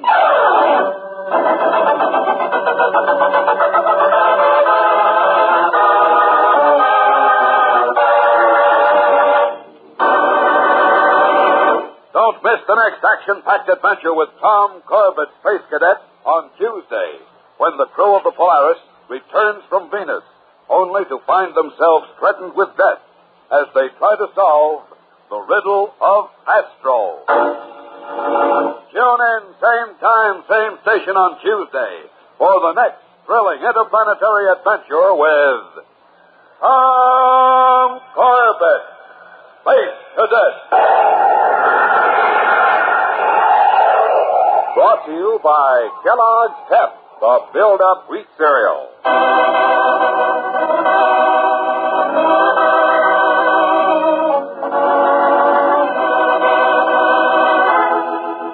Tom Corbett, Space Cadet, starring Frankie Thomas, can also be seen on television and appears in the comic sections of many of America's leading newspapers.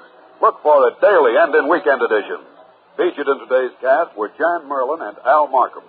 Today's program was written by Don Hughes, directed by Drex Hines. Jackson Begg speaking. Kellogg's Raisin Bran has a secret. Kellogg's Raisin Bran has a secret. And what a secret! In Kellogg's Raisin Bran, the tasty raisins are dipped in honeycomb. That means plumper, more tender raisins, along with delicious golden crisp bran flakes. Both fruit and cereal, all in one box. And no other raisin bran but Kellogg's gives you the tender goodness of raisins dipped in honeycomb. That's Kellogg's secret. So for your breakfast, make sure you get Kellogg's, because Kellogg's Raisin Bran has a secret. this program came to you from New York. America is sold on ABC, the American Broadcasting Company.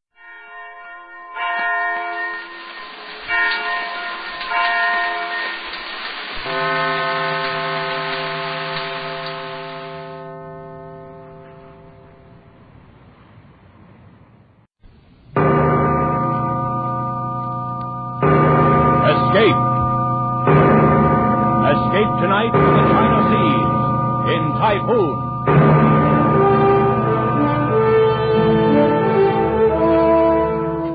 The Columbia Broadcasting System and its affiliated stations presents Escape, a new series of programs of which this, the fourth, is Typhoon by Joseph Conrad, produced and directed by William N. Robeson.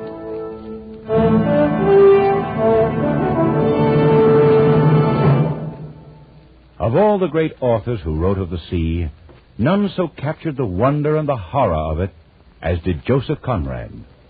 Tonight, we escape to the China Seas in his great story, Typhoon, told in the words of a certain Mr. Jukes, chief mate of the China coast steamer Nan Shan, a young man of very remarkable perceptions.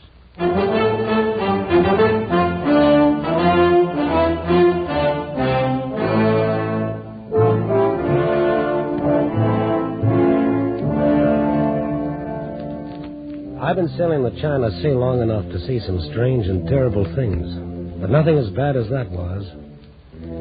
Why, God himself forgot us, and the whole blinking universe set out to do us in that night. It was the... Oh, but that comes later. I guess you can't really understand what happened on board the Nanshan without knowing something about our skipper, Captain McWhirr. Stupid McWhirr, I called him. And after sailing with him for 3 years, I ought to know what I'm talking about. Why, I tagged him right off, first day he came aboard to take command. In Liverpool it was. And Mr. Siggs, who was one of the owners, was showing him around the deck. There's no more modern ship afloat. I might say again that you've come to us very highly recommended, Captain McWhirr. We've a great deal of confidence in you. Thank you, Mr. Siggs. She's a brand new ship and a good ship. There's no reason why you shouldn't continue in command of her as long as you like. Well, that's fine. She'll be the smartest thing afloat in the China trade. Why, she's put together like a Swiss watch. Precision built from stem to stern. Wait, just a minute, Mr. Siggs. What is it? That lock. Lock? What lock? Here, on the cabin door. What about it? You'll notice how it's been set in the frame, somewhat cocked at an angle. The ship starts rolling a bit, and the first thing you know, it snaps open and leaves the door swinging. It really should be fixed, Mr. Siggs.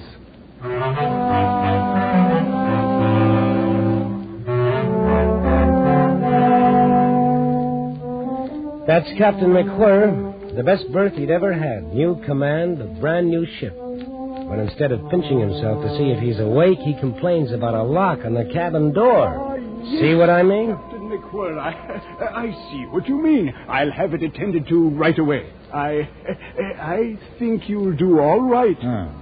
Thank you, Mr. Siggs.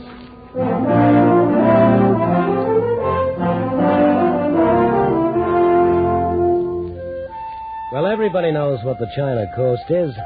You haul out of Bangkok for a quick run up to Singapore and then shove off for Hong Kong. 2 days ashore, you do it all over again.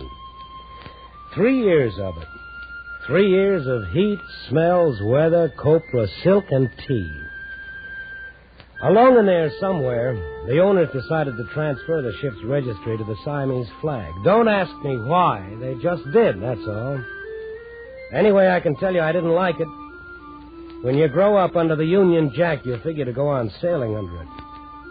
Not that the skipper, of course, could understand that kind of a feeling. Oh, no. Not old stupid McWhirr. Aye? What is that, Mr. Jukes? They just sent the new flag out from shore, sir.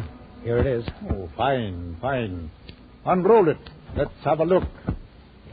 Ah, yes. In my opinion, sir, it's a queer kind of flag for a man to sail under. Oh? And what's the matter with it? Well, it just looks queer to me, that's all. Well, now, let's see. A white elephant on a red field. Oh, just a minute. I'll look it up in the book. Here we are. Siam. White elephant on a field of bright red.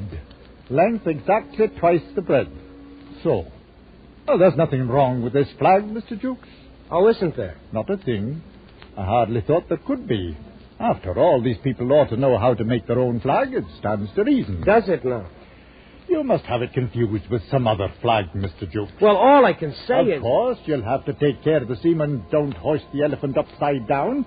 That is, before they're quite used to it. I presume it might be taken for a signal of distress. And in that case, the way I see it, that elephant stands for something like the nature of a Union Jack in the British flag. Oh, you think so? Well, it's like a bloomin' Noah's Ark, that's what it is. Mr. Jukes. I'm sorry, sir. I can't see where the color of a flag could anywise affect the navigation of a ship. All right, sir, I'll instruct the hands. It'd certainly be a most distressful sight to see that elephant hoisted upside down.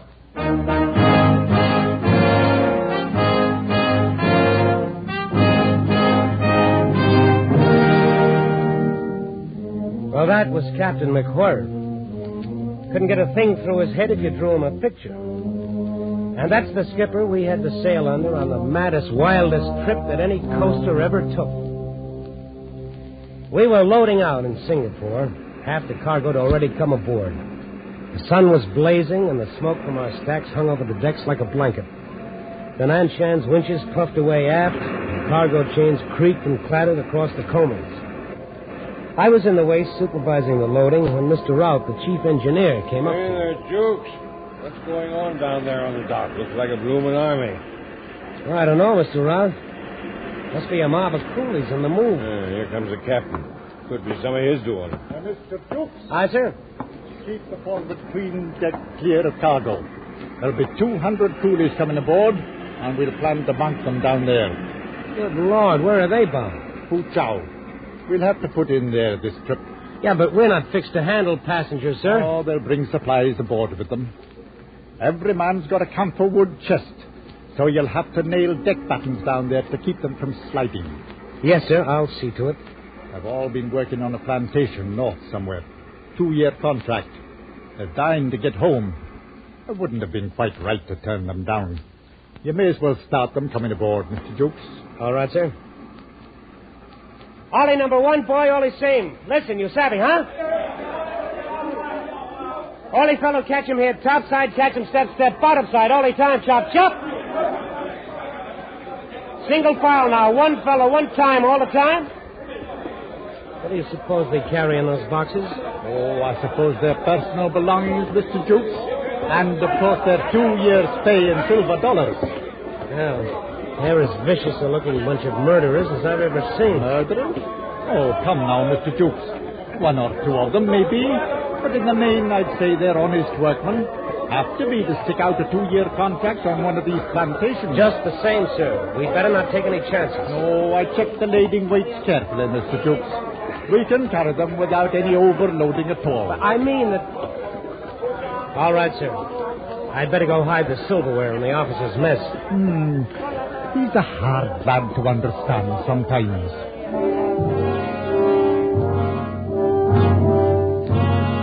I could say I had a premonition right then, and I wouldn't be lying. Anyway, that's how it started. At the hottest time of the year, 200 half-civilized coolies aboard, a captain with no more imagination than you could stick in your ear, we steamed out from Singapore and laid a course for the port of Fuzhou.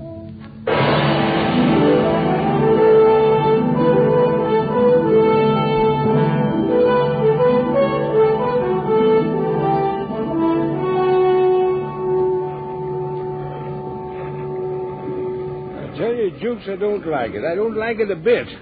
Well, what don't you like about it, Mr. Rowe? Well, the looks of things. Something ominous about it. Oh, there's a bit of a swell running all right. There's not a breath of wind. It's uncommonly hot, that's all. Gives a man the jumps. You're as bad as the second mate. He's been groaning around like the voice of doom all day. Well, I don't know. Mr. Jukes! Oh, that's the old man. I'll see you later. Keep your steam up, Mr. Rowe. Calling me, Captain? I was, Mr. Jukes. What was all the long conversation with Mr. Rout? Oh, why, nothing much, sir. I didn't see any harm in talking a bit. I'm not on watch, you know. Oh, no, nothing wrong with it, nothing at all. I just wondered what you could find to talk about. Well, different things. I don't know. I've seen people on shore sit around the table and talk for 2 or 3 hours. I never could understand it. It's just conversation, that's all, about nothing in particular. Seems pretty silly. Well, you've noticed the barometer, no doubt? Yes, sir, it's dropping. Falling fast. Quite low now. Take a look. I'll say it's dropping. Bad time of the year for that sort of thing. Very bad. Anything you want me to do, sir? Oh, no. Must be some uncommonly dirty weather knocking about somewhere. Eh, Mr. Jukes? Yes, sir. Well, that's all. Just thought you ought to know about it, that's all. Carry on, sir, carry on.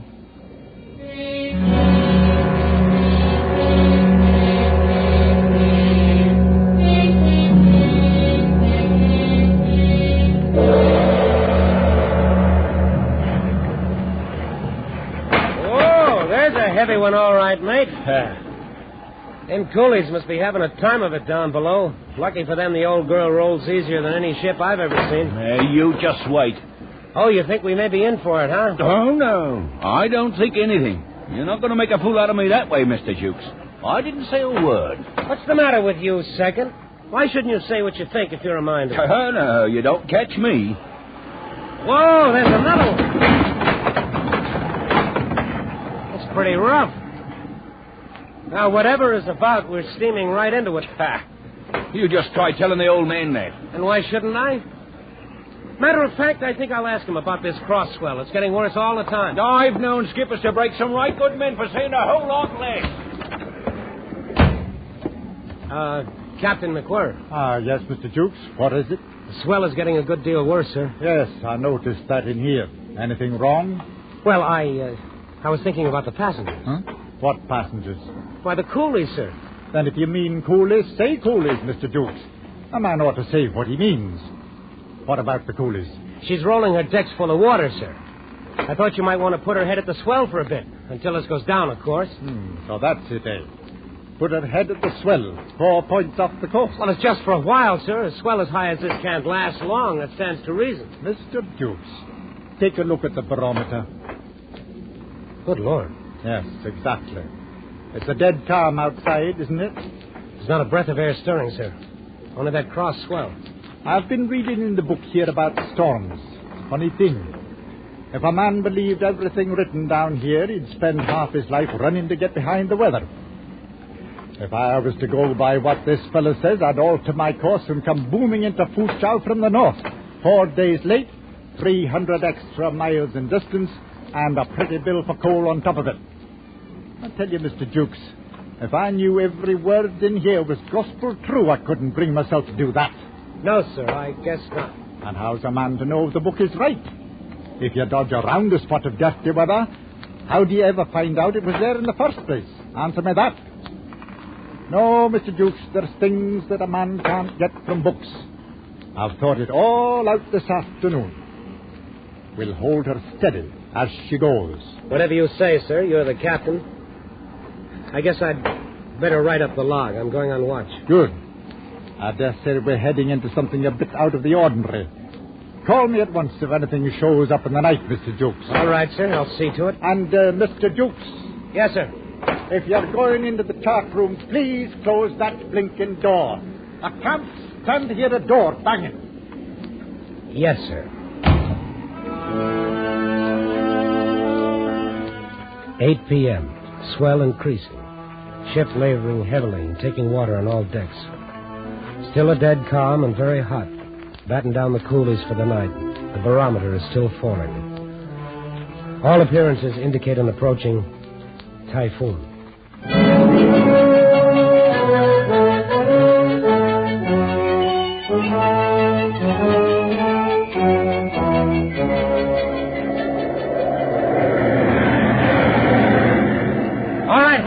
Steady as she goes, that's all we can do. Aye, sir. I'll sure try to. Well, do the best you can. Aye, sir. Mr. Jukes. Mr. Jukes. Aye, Captain, I'm coming. Stand by. Over here, Mr. Jukes. Starboard bridge rail. Right, sir. Coming over. Mr. Jukes, why didn't you call me? Oh, there was no warning, sir.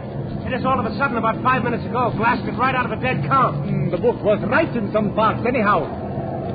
How's it go in the wheelhouse? Hackett is... Look out, sir. Hang on. What about Hackett? He's on the wheel. Second is putting up shutters. The window glass will go if she starts breaking any higher. Oh, she'll break higher, Mr. Jukes. What's higher? It's a happy thought. You haven't altered her course? No, sir. Heading straight at the wind. Good. Nothing else we can do, Mr. Jukes. Understand? Yes, sir. Some things a man can't find in books. Just keep her at it, that's all.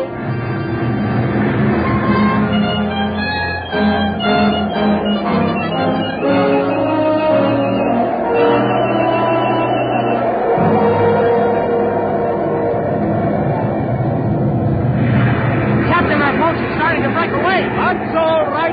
But the boats, sir, 2 of them are gone now. It can't be helped, Mr. Jukes. Hammering through a mess like this, you're bound to leave something behind. That's the reason. Hold hard.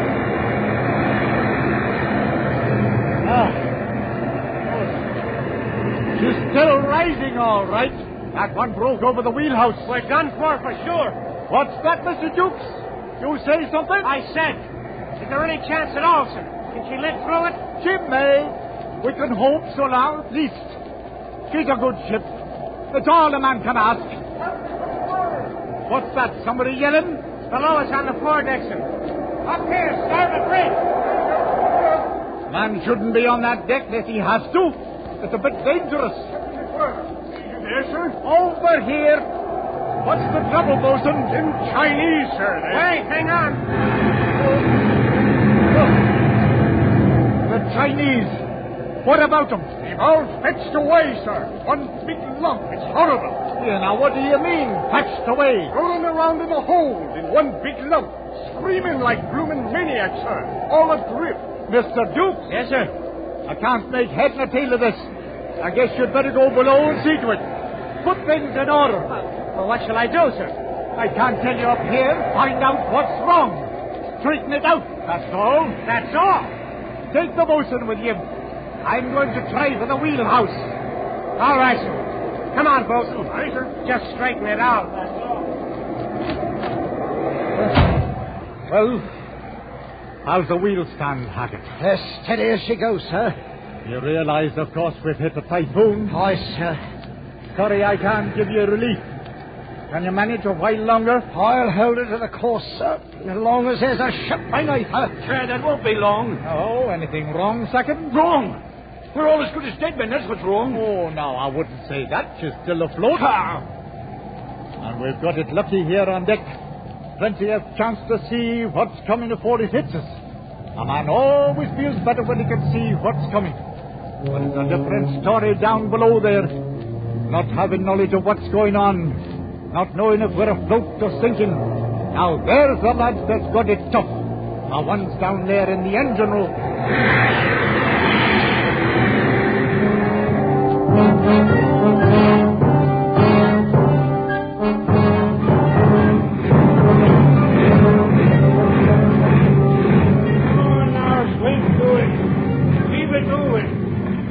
Now for the steam to drop.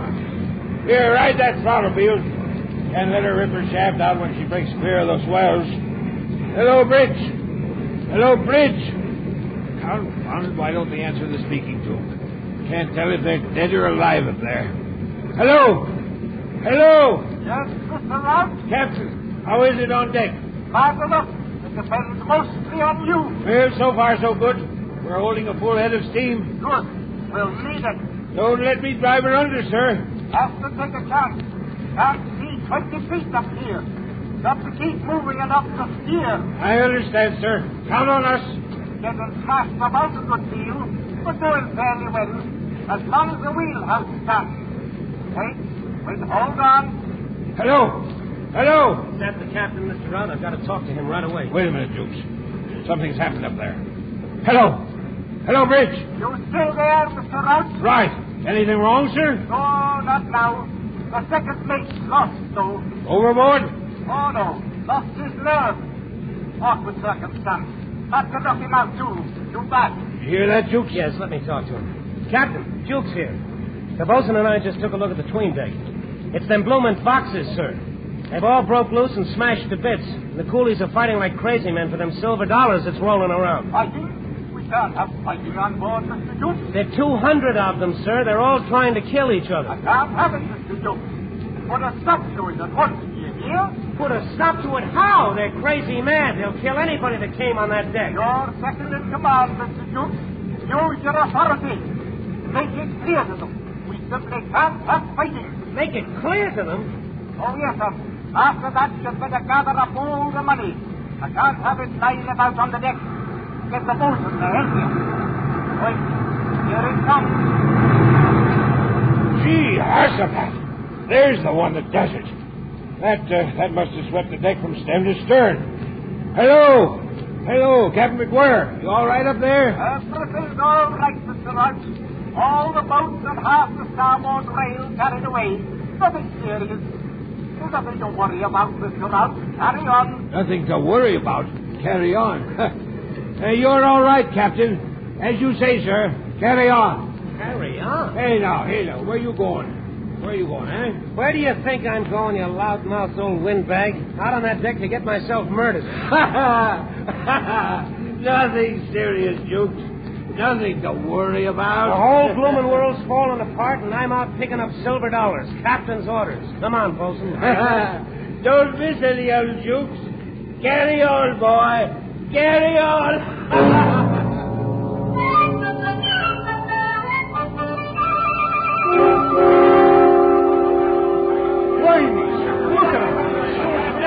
among us. No help for it. Our gallant skipper says to stop the fighting. Use our authority. All right, then, quiet down. Come on, Bosun. Aye, sir. Show it there, you fools. Cut it out now, do you hear me? Authority, huh? They're clean out of their heads. We gotta drive them to the bulkhead. Back up now. Hey, none of that. Stay to it, Bosun. We gotta show them what for. Nothing else to do. Back up there. Captain's orders, you know. Follow me, Bosun. I with you, sir. Don't. I was just thinking, sir. Yeah, what about it? Back there. No fighting allowed. Skipper's orders. Don't. What if the old lady could see me now? She'd say, oh, you jolly sailor lad. Keep over there. Jam him up close and into the bulkhead.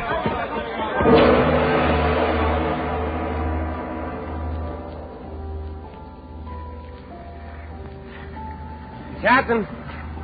Where are you, Captain? Over here, Mr. Dukes. You got everything cleared up down below? Oh, yes. We took care of everything, sir. I thought you would. The wind fell all at once, stopped cold. It's been like this for 10 minutes now. If you think it was an easy job to bring that mob under control. The coolies? Oh, I dare say it wasn't. Had to do what's fair by them, though. Mr. Dukes, that barometer in there stands at the lowest point I've ever seen a glass in my life. You mean there'll be more of it? The worst yet, according to the book. It'll break sudden now. Any minute. A puff or two of wind, and then it hits. She's taken a horrible beating, sir. She has indeed. And she's in for a worse one. We haven't much chance, have we, sir? She may come through it. She's a good ship. Here's the first puff. It'll hit us hard when it comes. You left them pretty safe, did you? The coolies? We strung lifelines, gives them something to hold on to. Good.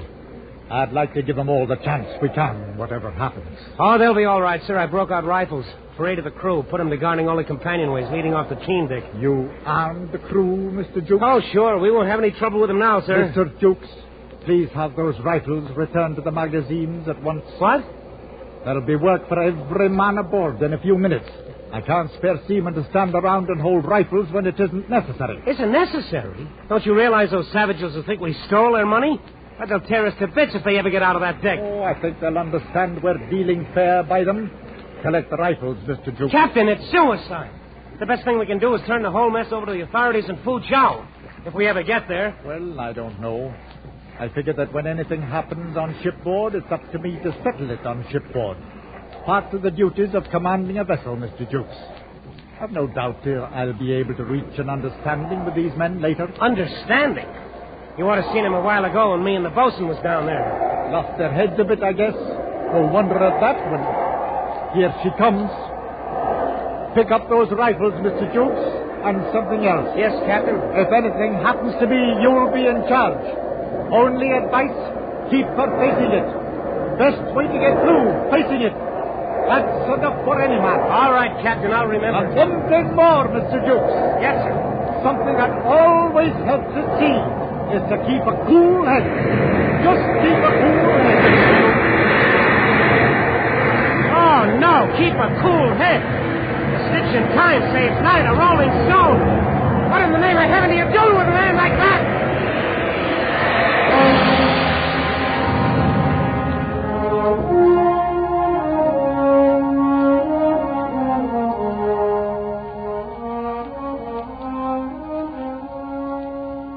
There was a clear blue sky and bright sunshine the morning we steamed into Fuzhou Harbor. Mr. Rout was leaning on a hatch combing, smoking a pipe. The bosun lounged on the foredeck, waiting to pick up a line from the wharf. And the captain? Well, he was engaged in the most unusual occupation. Keep moving. He was sitting at a table on the foredeck, handing out silver dollars to them blinking coolies. All divided up even, the same amount to each one. Craziest thing you ever heard of in your life. You see, the way the captain figured it, since those blighters had all worked for 2 years at the same rate of pay, then their savings ought to all be about equal. As you can see, of course, it wasn't necessarily true by any means, wasn't even legal. But you couldn't tell him anything. Well, that's that. Mr. Jukes. Yes, sir. Coming, Captain. Well, Mr. Jukes, I've disposed of our little collection of silver dollars. Ah, that's great. Only wait till those boys get ashore and file claims against us. Oh, no, they won't do that. As a matter of fact, they were quite pleased at having it arranged that way. Figured it might avoid a lot of arguments later. They sent a spokesman to thank me. Well, I'll be... Mr. Jukes, you may as well give all the hands 6 hours leave before we start working the cargo. Whatever you say, Captain. Oh, yes, and before the carpenter leaves, I wish you'd have him fix the lock on that port cabin door. What? That seems to have got broken somehow. During the storm, I suppose. I can't stand to hear a door banging, Mr. Jukes. Aye, sir. I don't suppose it matters that the ship is battered from stem to stern, half her topside carried away, and smashed till she looks like a bloomin' Tinson freighter. Mr. Jukes, I don't understand you. You don't understand me, sir? Do you understand that we've come through the worst typhoon on the China Seas in 20 years? We're the only ship that got through? It's true. I suppose we were a bit lucky. Lucky, sir? With 200 murdering cutthroats running loose aboard and the very heavens doing their worst? We had a job to do, and we did it. That's all, Mr. Jukes. That's the important thing. Yes, sir. That's all. That's all, he says. A job to do. A bit lucky. What can you do with a man as thick as that? But then, as I started to turn away, Captain McWhirr said something else that surprised me. With emotion wrung from the very bottom of his soul, he uttered words I never thought I'd hear coming from so stupid a man. But I'm glad we brought her through, Mr. Jukes. Truly I am. She's a good ship, Mr. Jukes. A good ship. I should have hated to lose her. I should have hated to lose her.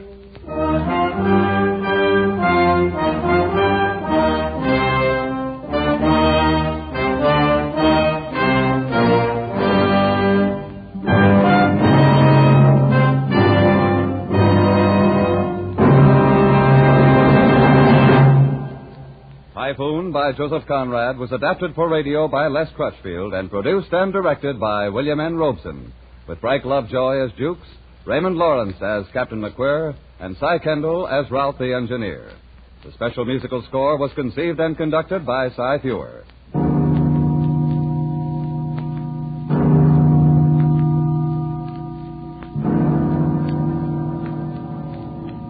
Escape is presented by the Columbia Broadcasting System and its affiliated stations each week at this time.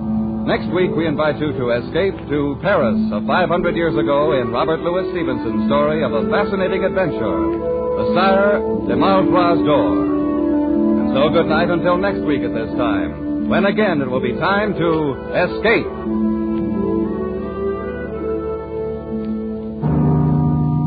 This is CBS, the Columbia Broadcasting System.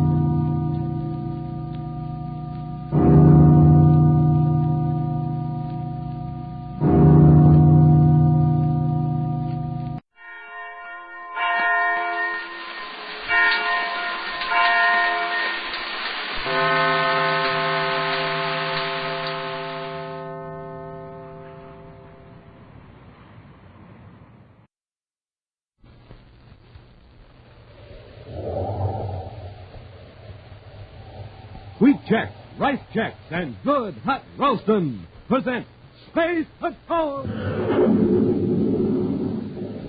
High adventure in the wild, vast reaches of space. Missions of daring in the name of interplanetary justice. Travel into the future with Buzz Corey, Commander-in-Chief of the Space Patrol! In today's transcribed adventure, Buzz and Happy are in their spacesuits, examining the wreckage of a long-lost spaceship that crashed under strange circumstances. From the looks of the wreckage, the ship didn't hit head-on. Came in at an angle right over those pinnacles of rock. How old would you say the ship was, sir? Judging by the fragments and what's left of the instruments, I'd say it was at least 100 years old. 100 years? Smoking rockets, what a story this old ship could tell. Hey, Commander, somebody or something shooting at us. The spaceship coming in low. This time they won't miss. Come on, get out of here before they fire again. Yeah, but Commander, why would they fire on us? If we don't get under that extra rock, we'll never find out. We'll return in just a moment with today's Space Patrol adventure, The Treasure of Planetoid 60. Say, gang, did you ever try a cereal that tasted so good you felt like bouncing right up to the ceiling like a spring? Well, if you haven't, try Rice Chex and Wheat Chex. So good you just can't seem to get them out of the package fast enough. And when you see that bowl full of bite-sized biscuits looking up at you, why, man, oh, man, you can hardly wait until you pour on the milk and sprinkle on the sugar. And wow, when you dive into Chex... Well, sir, that was you bouncing right up to the ceiling because you like your Chex so much. So try 'em, Space Patrollers. Rice Chex. Delicious, nutritious, bite-sized, shredded rice biscuits. Hollow inside so they can fill up with milk.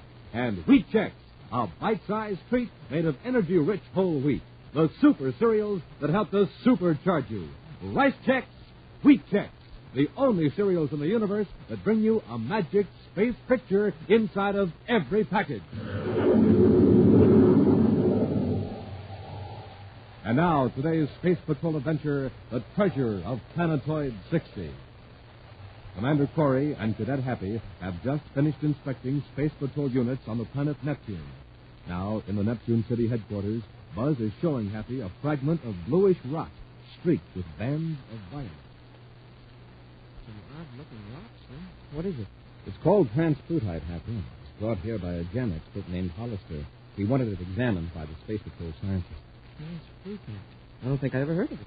Very few people have. Outside of a few specimens in museums, no transplutite has been seen in nearly 100 years. Hollister says that yesterday 2 men came into his shop with several chunks of this rock. He couldn't believe his eyes. The men refused to say where they got it. Well, why did Hollister bring it here? Does he think it was stolen from a museum? Yes. We're checking by Spaceophone now with museums all over the solar system. Oh, then this transplutite must be pretty valuable. Extremely. Not because of the rock itself. It's the Arcturian in it that makes it valuable. That's another new one, Commander. You've never heard of Captain Hartog? No, sir. Well, Captain Hartog was a scientist and space explorer who lived about a century ago. After a long space trip, he showed up on the planet Earth with samples of his blue rock. Some strange new gems that he'd ground into microscopic cutting tools. Uh-huh. The amazing thing about these gems was that they emitted radiation when a small current was sent through them. They provided their own light for the most delicate analysis under a microscope. Oh, I see. Instantly, there was a tremendous demand for the gems, and Captain Hartog was the only one who could supply them. When he was asked where he got them, he just laughed and said, from Arcturus. Arcturus? Well, that's impossible. Of course. Arcturus is a star 32 light years away. But the gem was called Arcturian just the same. And the rock itself was named transplutite, indicating that it came from beyond Pluto. Well, didn't Captain Hartog ever tell where he got it? No. No, he blasted off on a space flight. Nothing was ever heard from him again. No trace of his ship was ever found. Naturally, that cut off the supply of Arcturium. No substitute has ever been discovered. Well, is there Arcturium in this piece of rock, Commander? Yes. Well, here's a chance to use your new Space Patrol microscope. You got it with you? Oh, yes, sir. Right here in my pocket. All right. Well, focus it on one of those violet streaks in the rock. Well, it sure is a terrific little microscope, sir. I've been making fingerprint tests with it just for fun. Well, you'll find it comes in handy in hundreds of ways, Happy. For a long time, we've needed a small, compact, powerful microscope. I thought I turned down a dozen models till the security lab came up with this one. Oh, it's a beauty, sir. It's light and still plenty rugged. And I've got the microscope focused, sir. Now, just watch that violet streak. Well, it looks like tiny sparks of light are shooting through the rock. That's the action of the Arcturium, Happy. You could see it better if the rock were polished. If electric current were applied, the Arcturium would really glow. Should I hook it up to a current, sir? Now, let's wait till we get over to Hollister's shop. I'm going to return the sample to him before Corbett and Ruff get there. Corbett and Ruff? Well, they're the 2 men who brought in the transplutite. If one of their samples is missing, I'm going to get suspicious. That is, if they're up to something crooked. Let's get over there right now. All right, Hollister, where is it? Touchstone. We left 4 rock samples here, and we've only got 3. Where's the other one? Come on, Hollister. What are you up to? What are you doing? Trying to make him talk. Leave him alone. Take your hands off him. Might as well, I guess. Must have hit him a little too hard. He's unconscious. That was a stupid thing to do. That Corbett, what business has he got holding out on one of our samples? Maybe he wasn't sure what it was and turned it over to another mineral expert. Why didn't he say so? Professional pride, maybe. Anyway, we'd better shut this door to his back office and get out of here. You got the other samples? Yeah. Now let's go. You, sure you searched every place here in the outer office? Yeah, even the safe. It was unlocked. We'll blast off for Saturn and have the samples tested there. And next time, Lup, no strong arm stuff. All right, Corbett. Let up, will you? Good afternoon, gentlemen. Hi. Where's Mr. Hollister? Oh, he stepped out for a few minutes. Just wait, he'll be right back. We're in sort of a hurry, if you'll excuse us. Just a minute. Are you Frank Rupp and Kent Corbett? What? Why... What if we are? You fit the description Mr. Hollister gave me. Then this must be one of your samples. Why, it is, that's right. It's transfutite, all right, with arcturium. Oh, fine. May I have it, please? Wait till Mr. Hollister returns. Where did you get these samples? We don't actually know where they came from. We got them from a space prospector we met on Jupiter. We're acting as his agent, so to speak. You came directly here to Neptune from Jupiter? That's right, Commander. Well, if this prospector friend of yours has discovered a source of arcturium and wants to keep it a secret, that's his affair and yours. Fine, and then you'll be going along. Commander, what's that? It came from the back room. Check on it, Happy. Yes, sir. You two stay where you are. Sorry, Commander, we've got other plans. Hey, what are you doing? This'll take care of you, Cadet. That satchel of rocks makes a nice weapon, Corbo. Come on, let's get out of here, quick.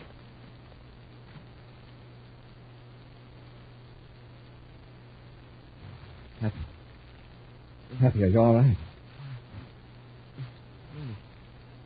Get away? You've only been out a couple of minutes. I'll call the spaceport and have a guard put on their ship. Check the back room, Happy. We've probably done something to Hollister. Yes, sir. You take care of him, then we'll head for the spaceport.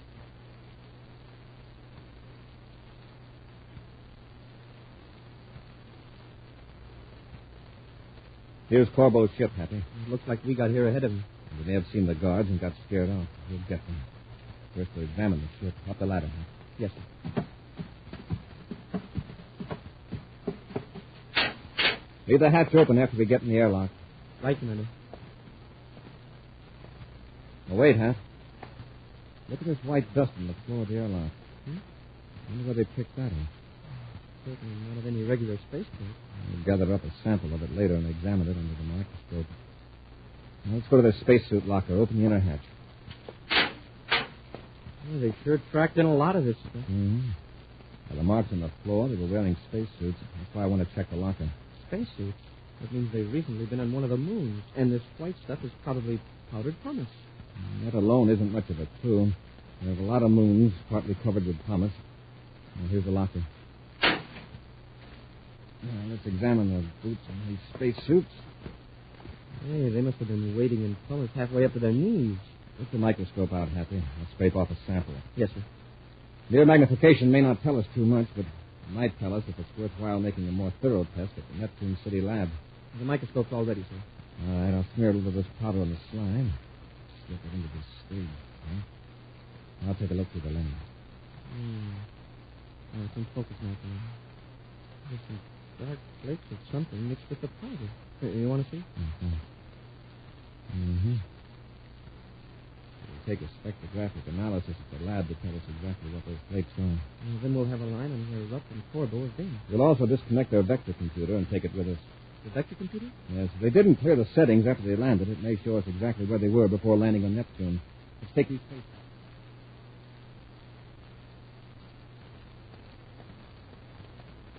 Corbo, look at our ship. They got guards around it. They must have come through and alerted the spaceport. We better get away from here quick. Yeah, and get out of the city. How? A surface car. We'll drive out through the surface blocks at the north side of the atmosphere cell. The spacephone Raptor could pick us up on a spaceship the other side of the hill. We have to have spacesuits to transfer to the ship. They're already in the surface car. Come on now. We've got to get out of Neptune City before they put a guard at the surface locks.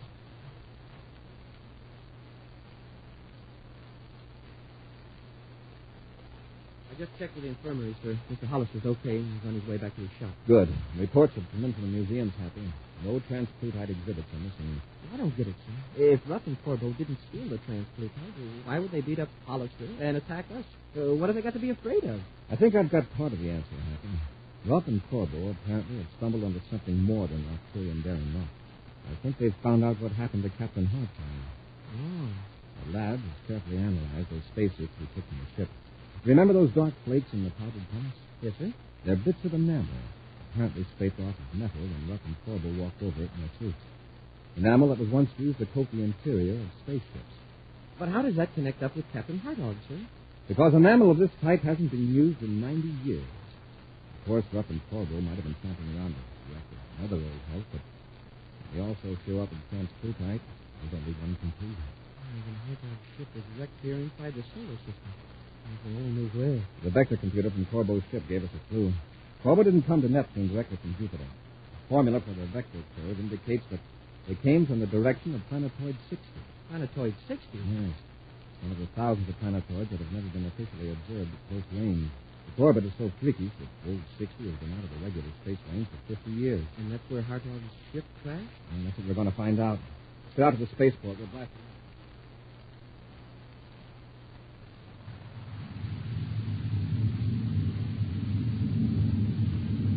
Set our velocity, Happy. Even at this distance, it won't take us long to completely circle the planetoid. Yes, sir. Sure is small. Not more than 10 miles in diameter. I think I see something in the viewscope, sir. Sort of a dark area on the white surface. You're right. Increase the sensitivity. More.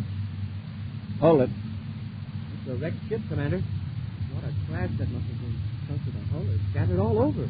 We'll put on our spacesuits and set the ship down. I want to get a close look at that wreckage.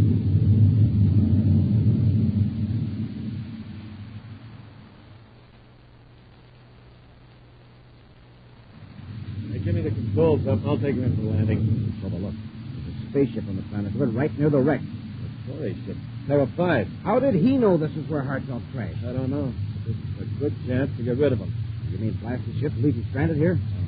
Look, they're in spacesuits poking around the wreckage. We'll blast them with a space cannon and land. You blast off in Corey's ship. What for? You don't want anyone to find a trace of Corey's ship on that planetoid.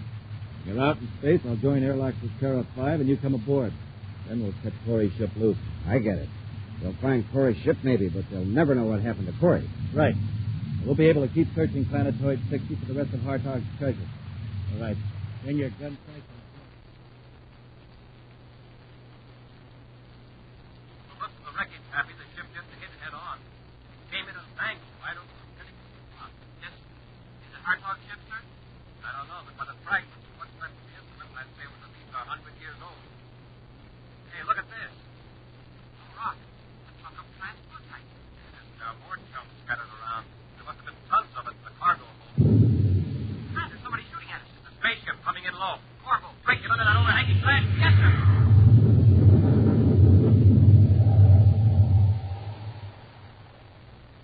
We'll return to Space Patrol in just a moment. Say, Space Patrollers, how would you like to go along with me into a hidden world? A world your eyes alone cannot see. What am I talking about? How can you do it? Well, I wish I could tell you this very moment. But until the end of today's Space Patrol program, this great, wonderful trip is a deep, dark secret. This much, however, I can tell you. To get into this hidden world, you need a magical scientific instrument, an official piece of Space Patrol equipment. It's a surprise for you from Commander Corey, a new and different surprise you'll really go for. So stand by. Have pencil and paper ready, all set to hear this exciting, wonderful news at the end of today's Space Patrol adventure. And now, back to the Treasure of Planetoid 60. Through some tiny fragments of enamel found clinging to the boots of a spacesuit, Commander Corey, with the help of the new Space Patrol microscope and other laboratory equipment, has partly solved the mystery. He has discovered that Captain Hartog, a space explorer of a century before, crashed his spaceship on Planetoid 60. While examining the wreckage, Buzz and Happy were attacked by Rupp and Corbo, who fired blasts at them from their space cruiser. Now the two criminals are hovering above the scene, looking for a trace of Buzz and Happy. Looks like we got him, Rupp. Not a trace of him. Yeah, that last blast not only finished him, it buried him. On the rock ledge, slapped right on top of him. Nice, neat job. Nothing to tidy up. Except to get rid of Corey's ship. Get into a spacesuit, and I'll set our ship down. Okay. After I blast off in Terra 5, where do I head? Point it out toward the Pluto orbit. Then I'll join airlocks and bring you back aboard. Before you leave Corey's ship, cut on the automatic emergency signal on the space phone. That'll bring the Space Patrol out to the ship. And no one will bother about Planetoid 60.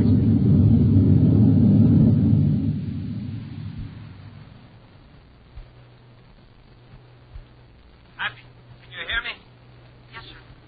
Very faintly. Are you all right? I think so, sir, but I can't move. I'm buried under a pile of rock. So am I, but I think I can work loose. There. My head and shoulders are out now.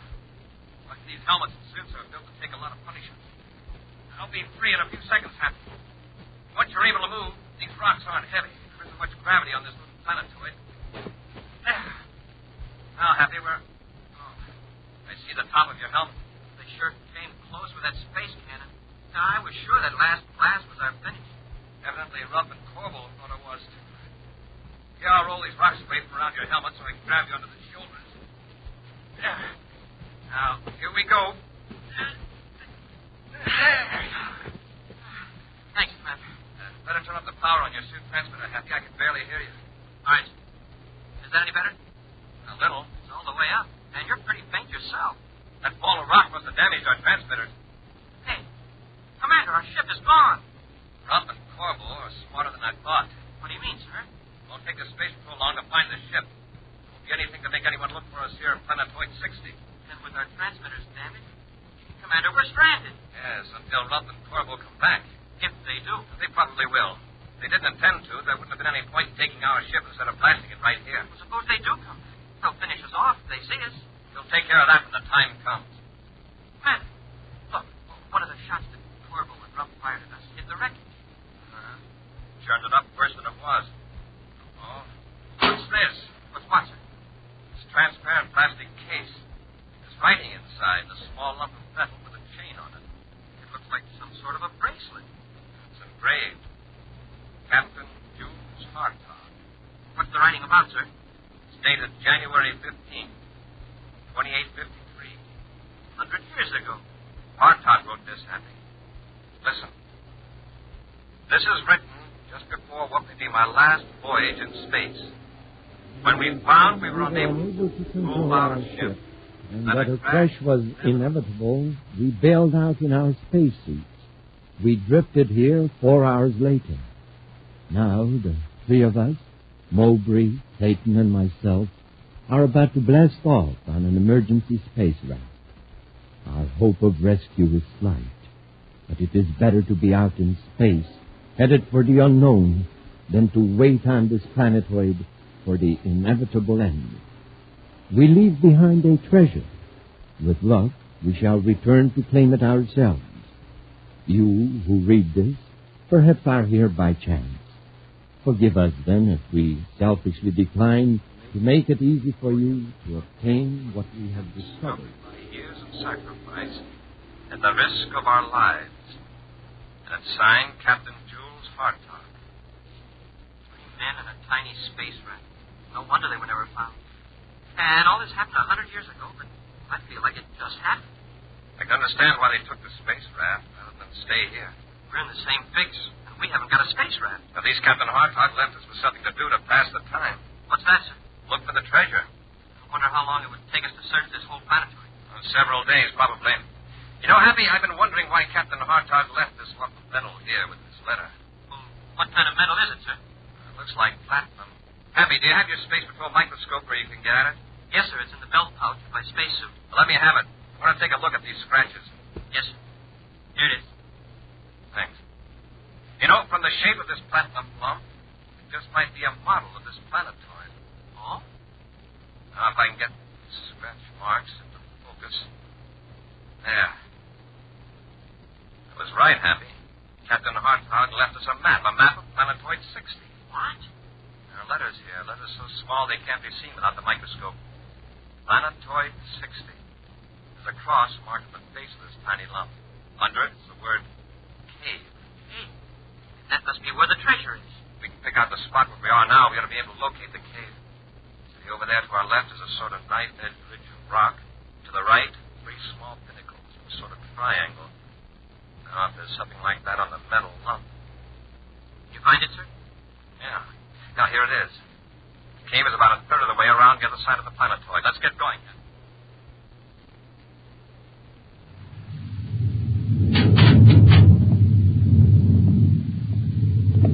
Okay, Corbo. Before I left Corey's ship, I turned on the automatic emergency signal on the spaceophone. You can cut the Terra 5 loose now. All right, Rupp.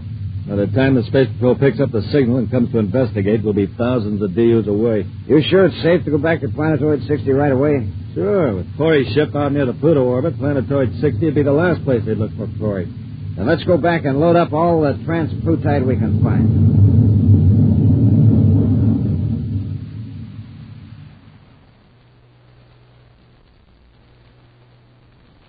Must be getting close to the cave, sir.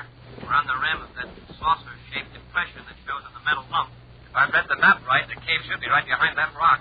Commander, it's Hartog's cave. Yes. Dug back into the bluff.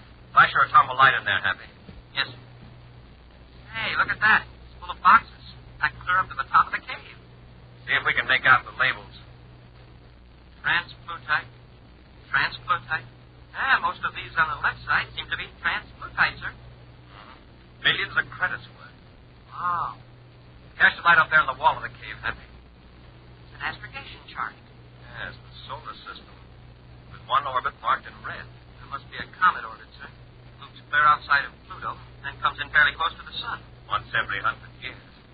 Happy, that isn't a comet orbit. It's a planetoid. Look what the chart says.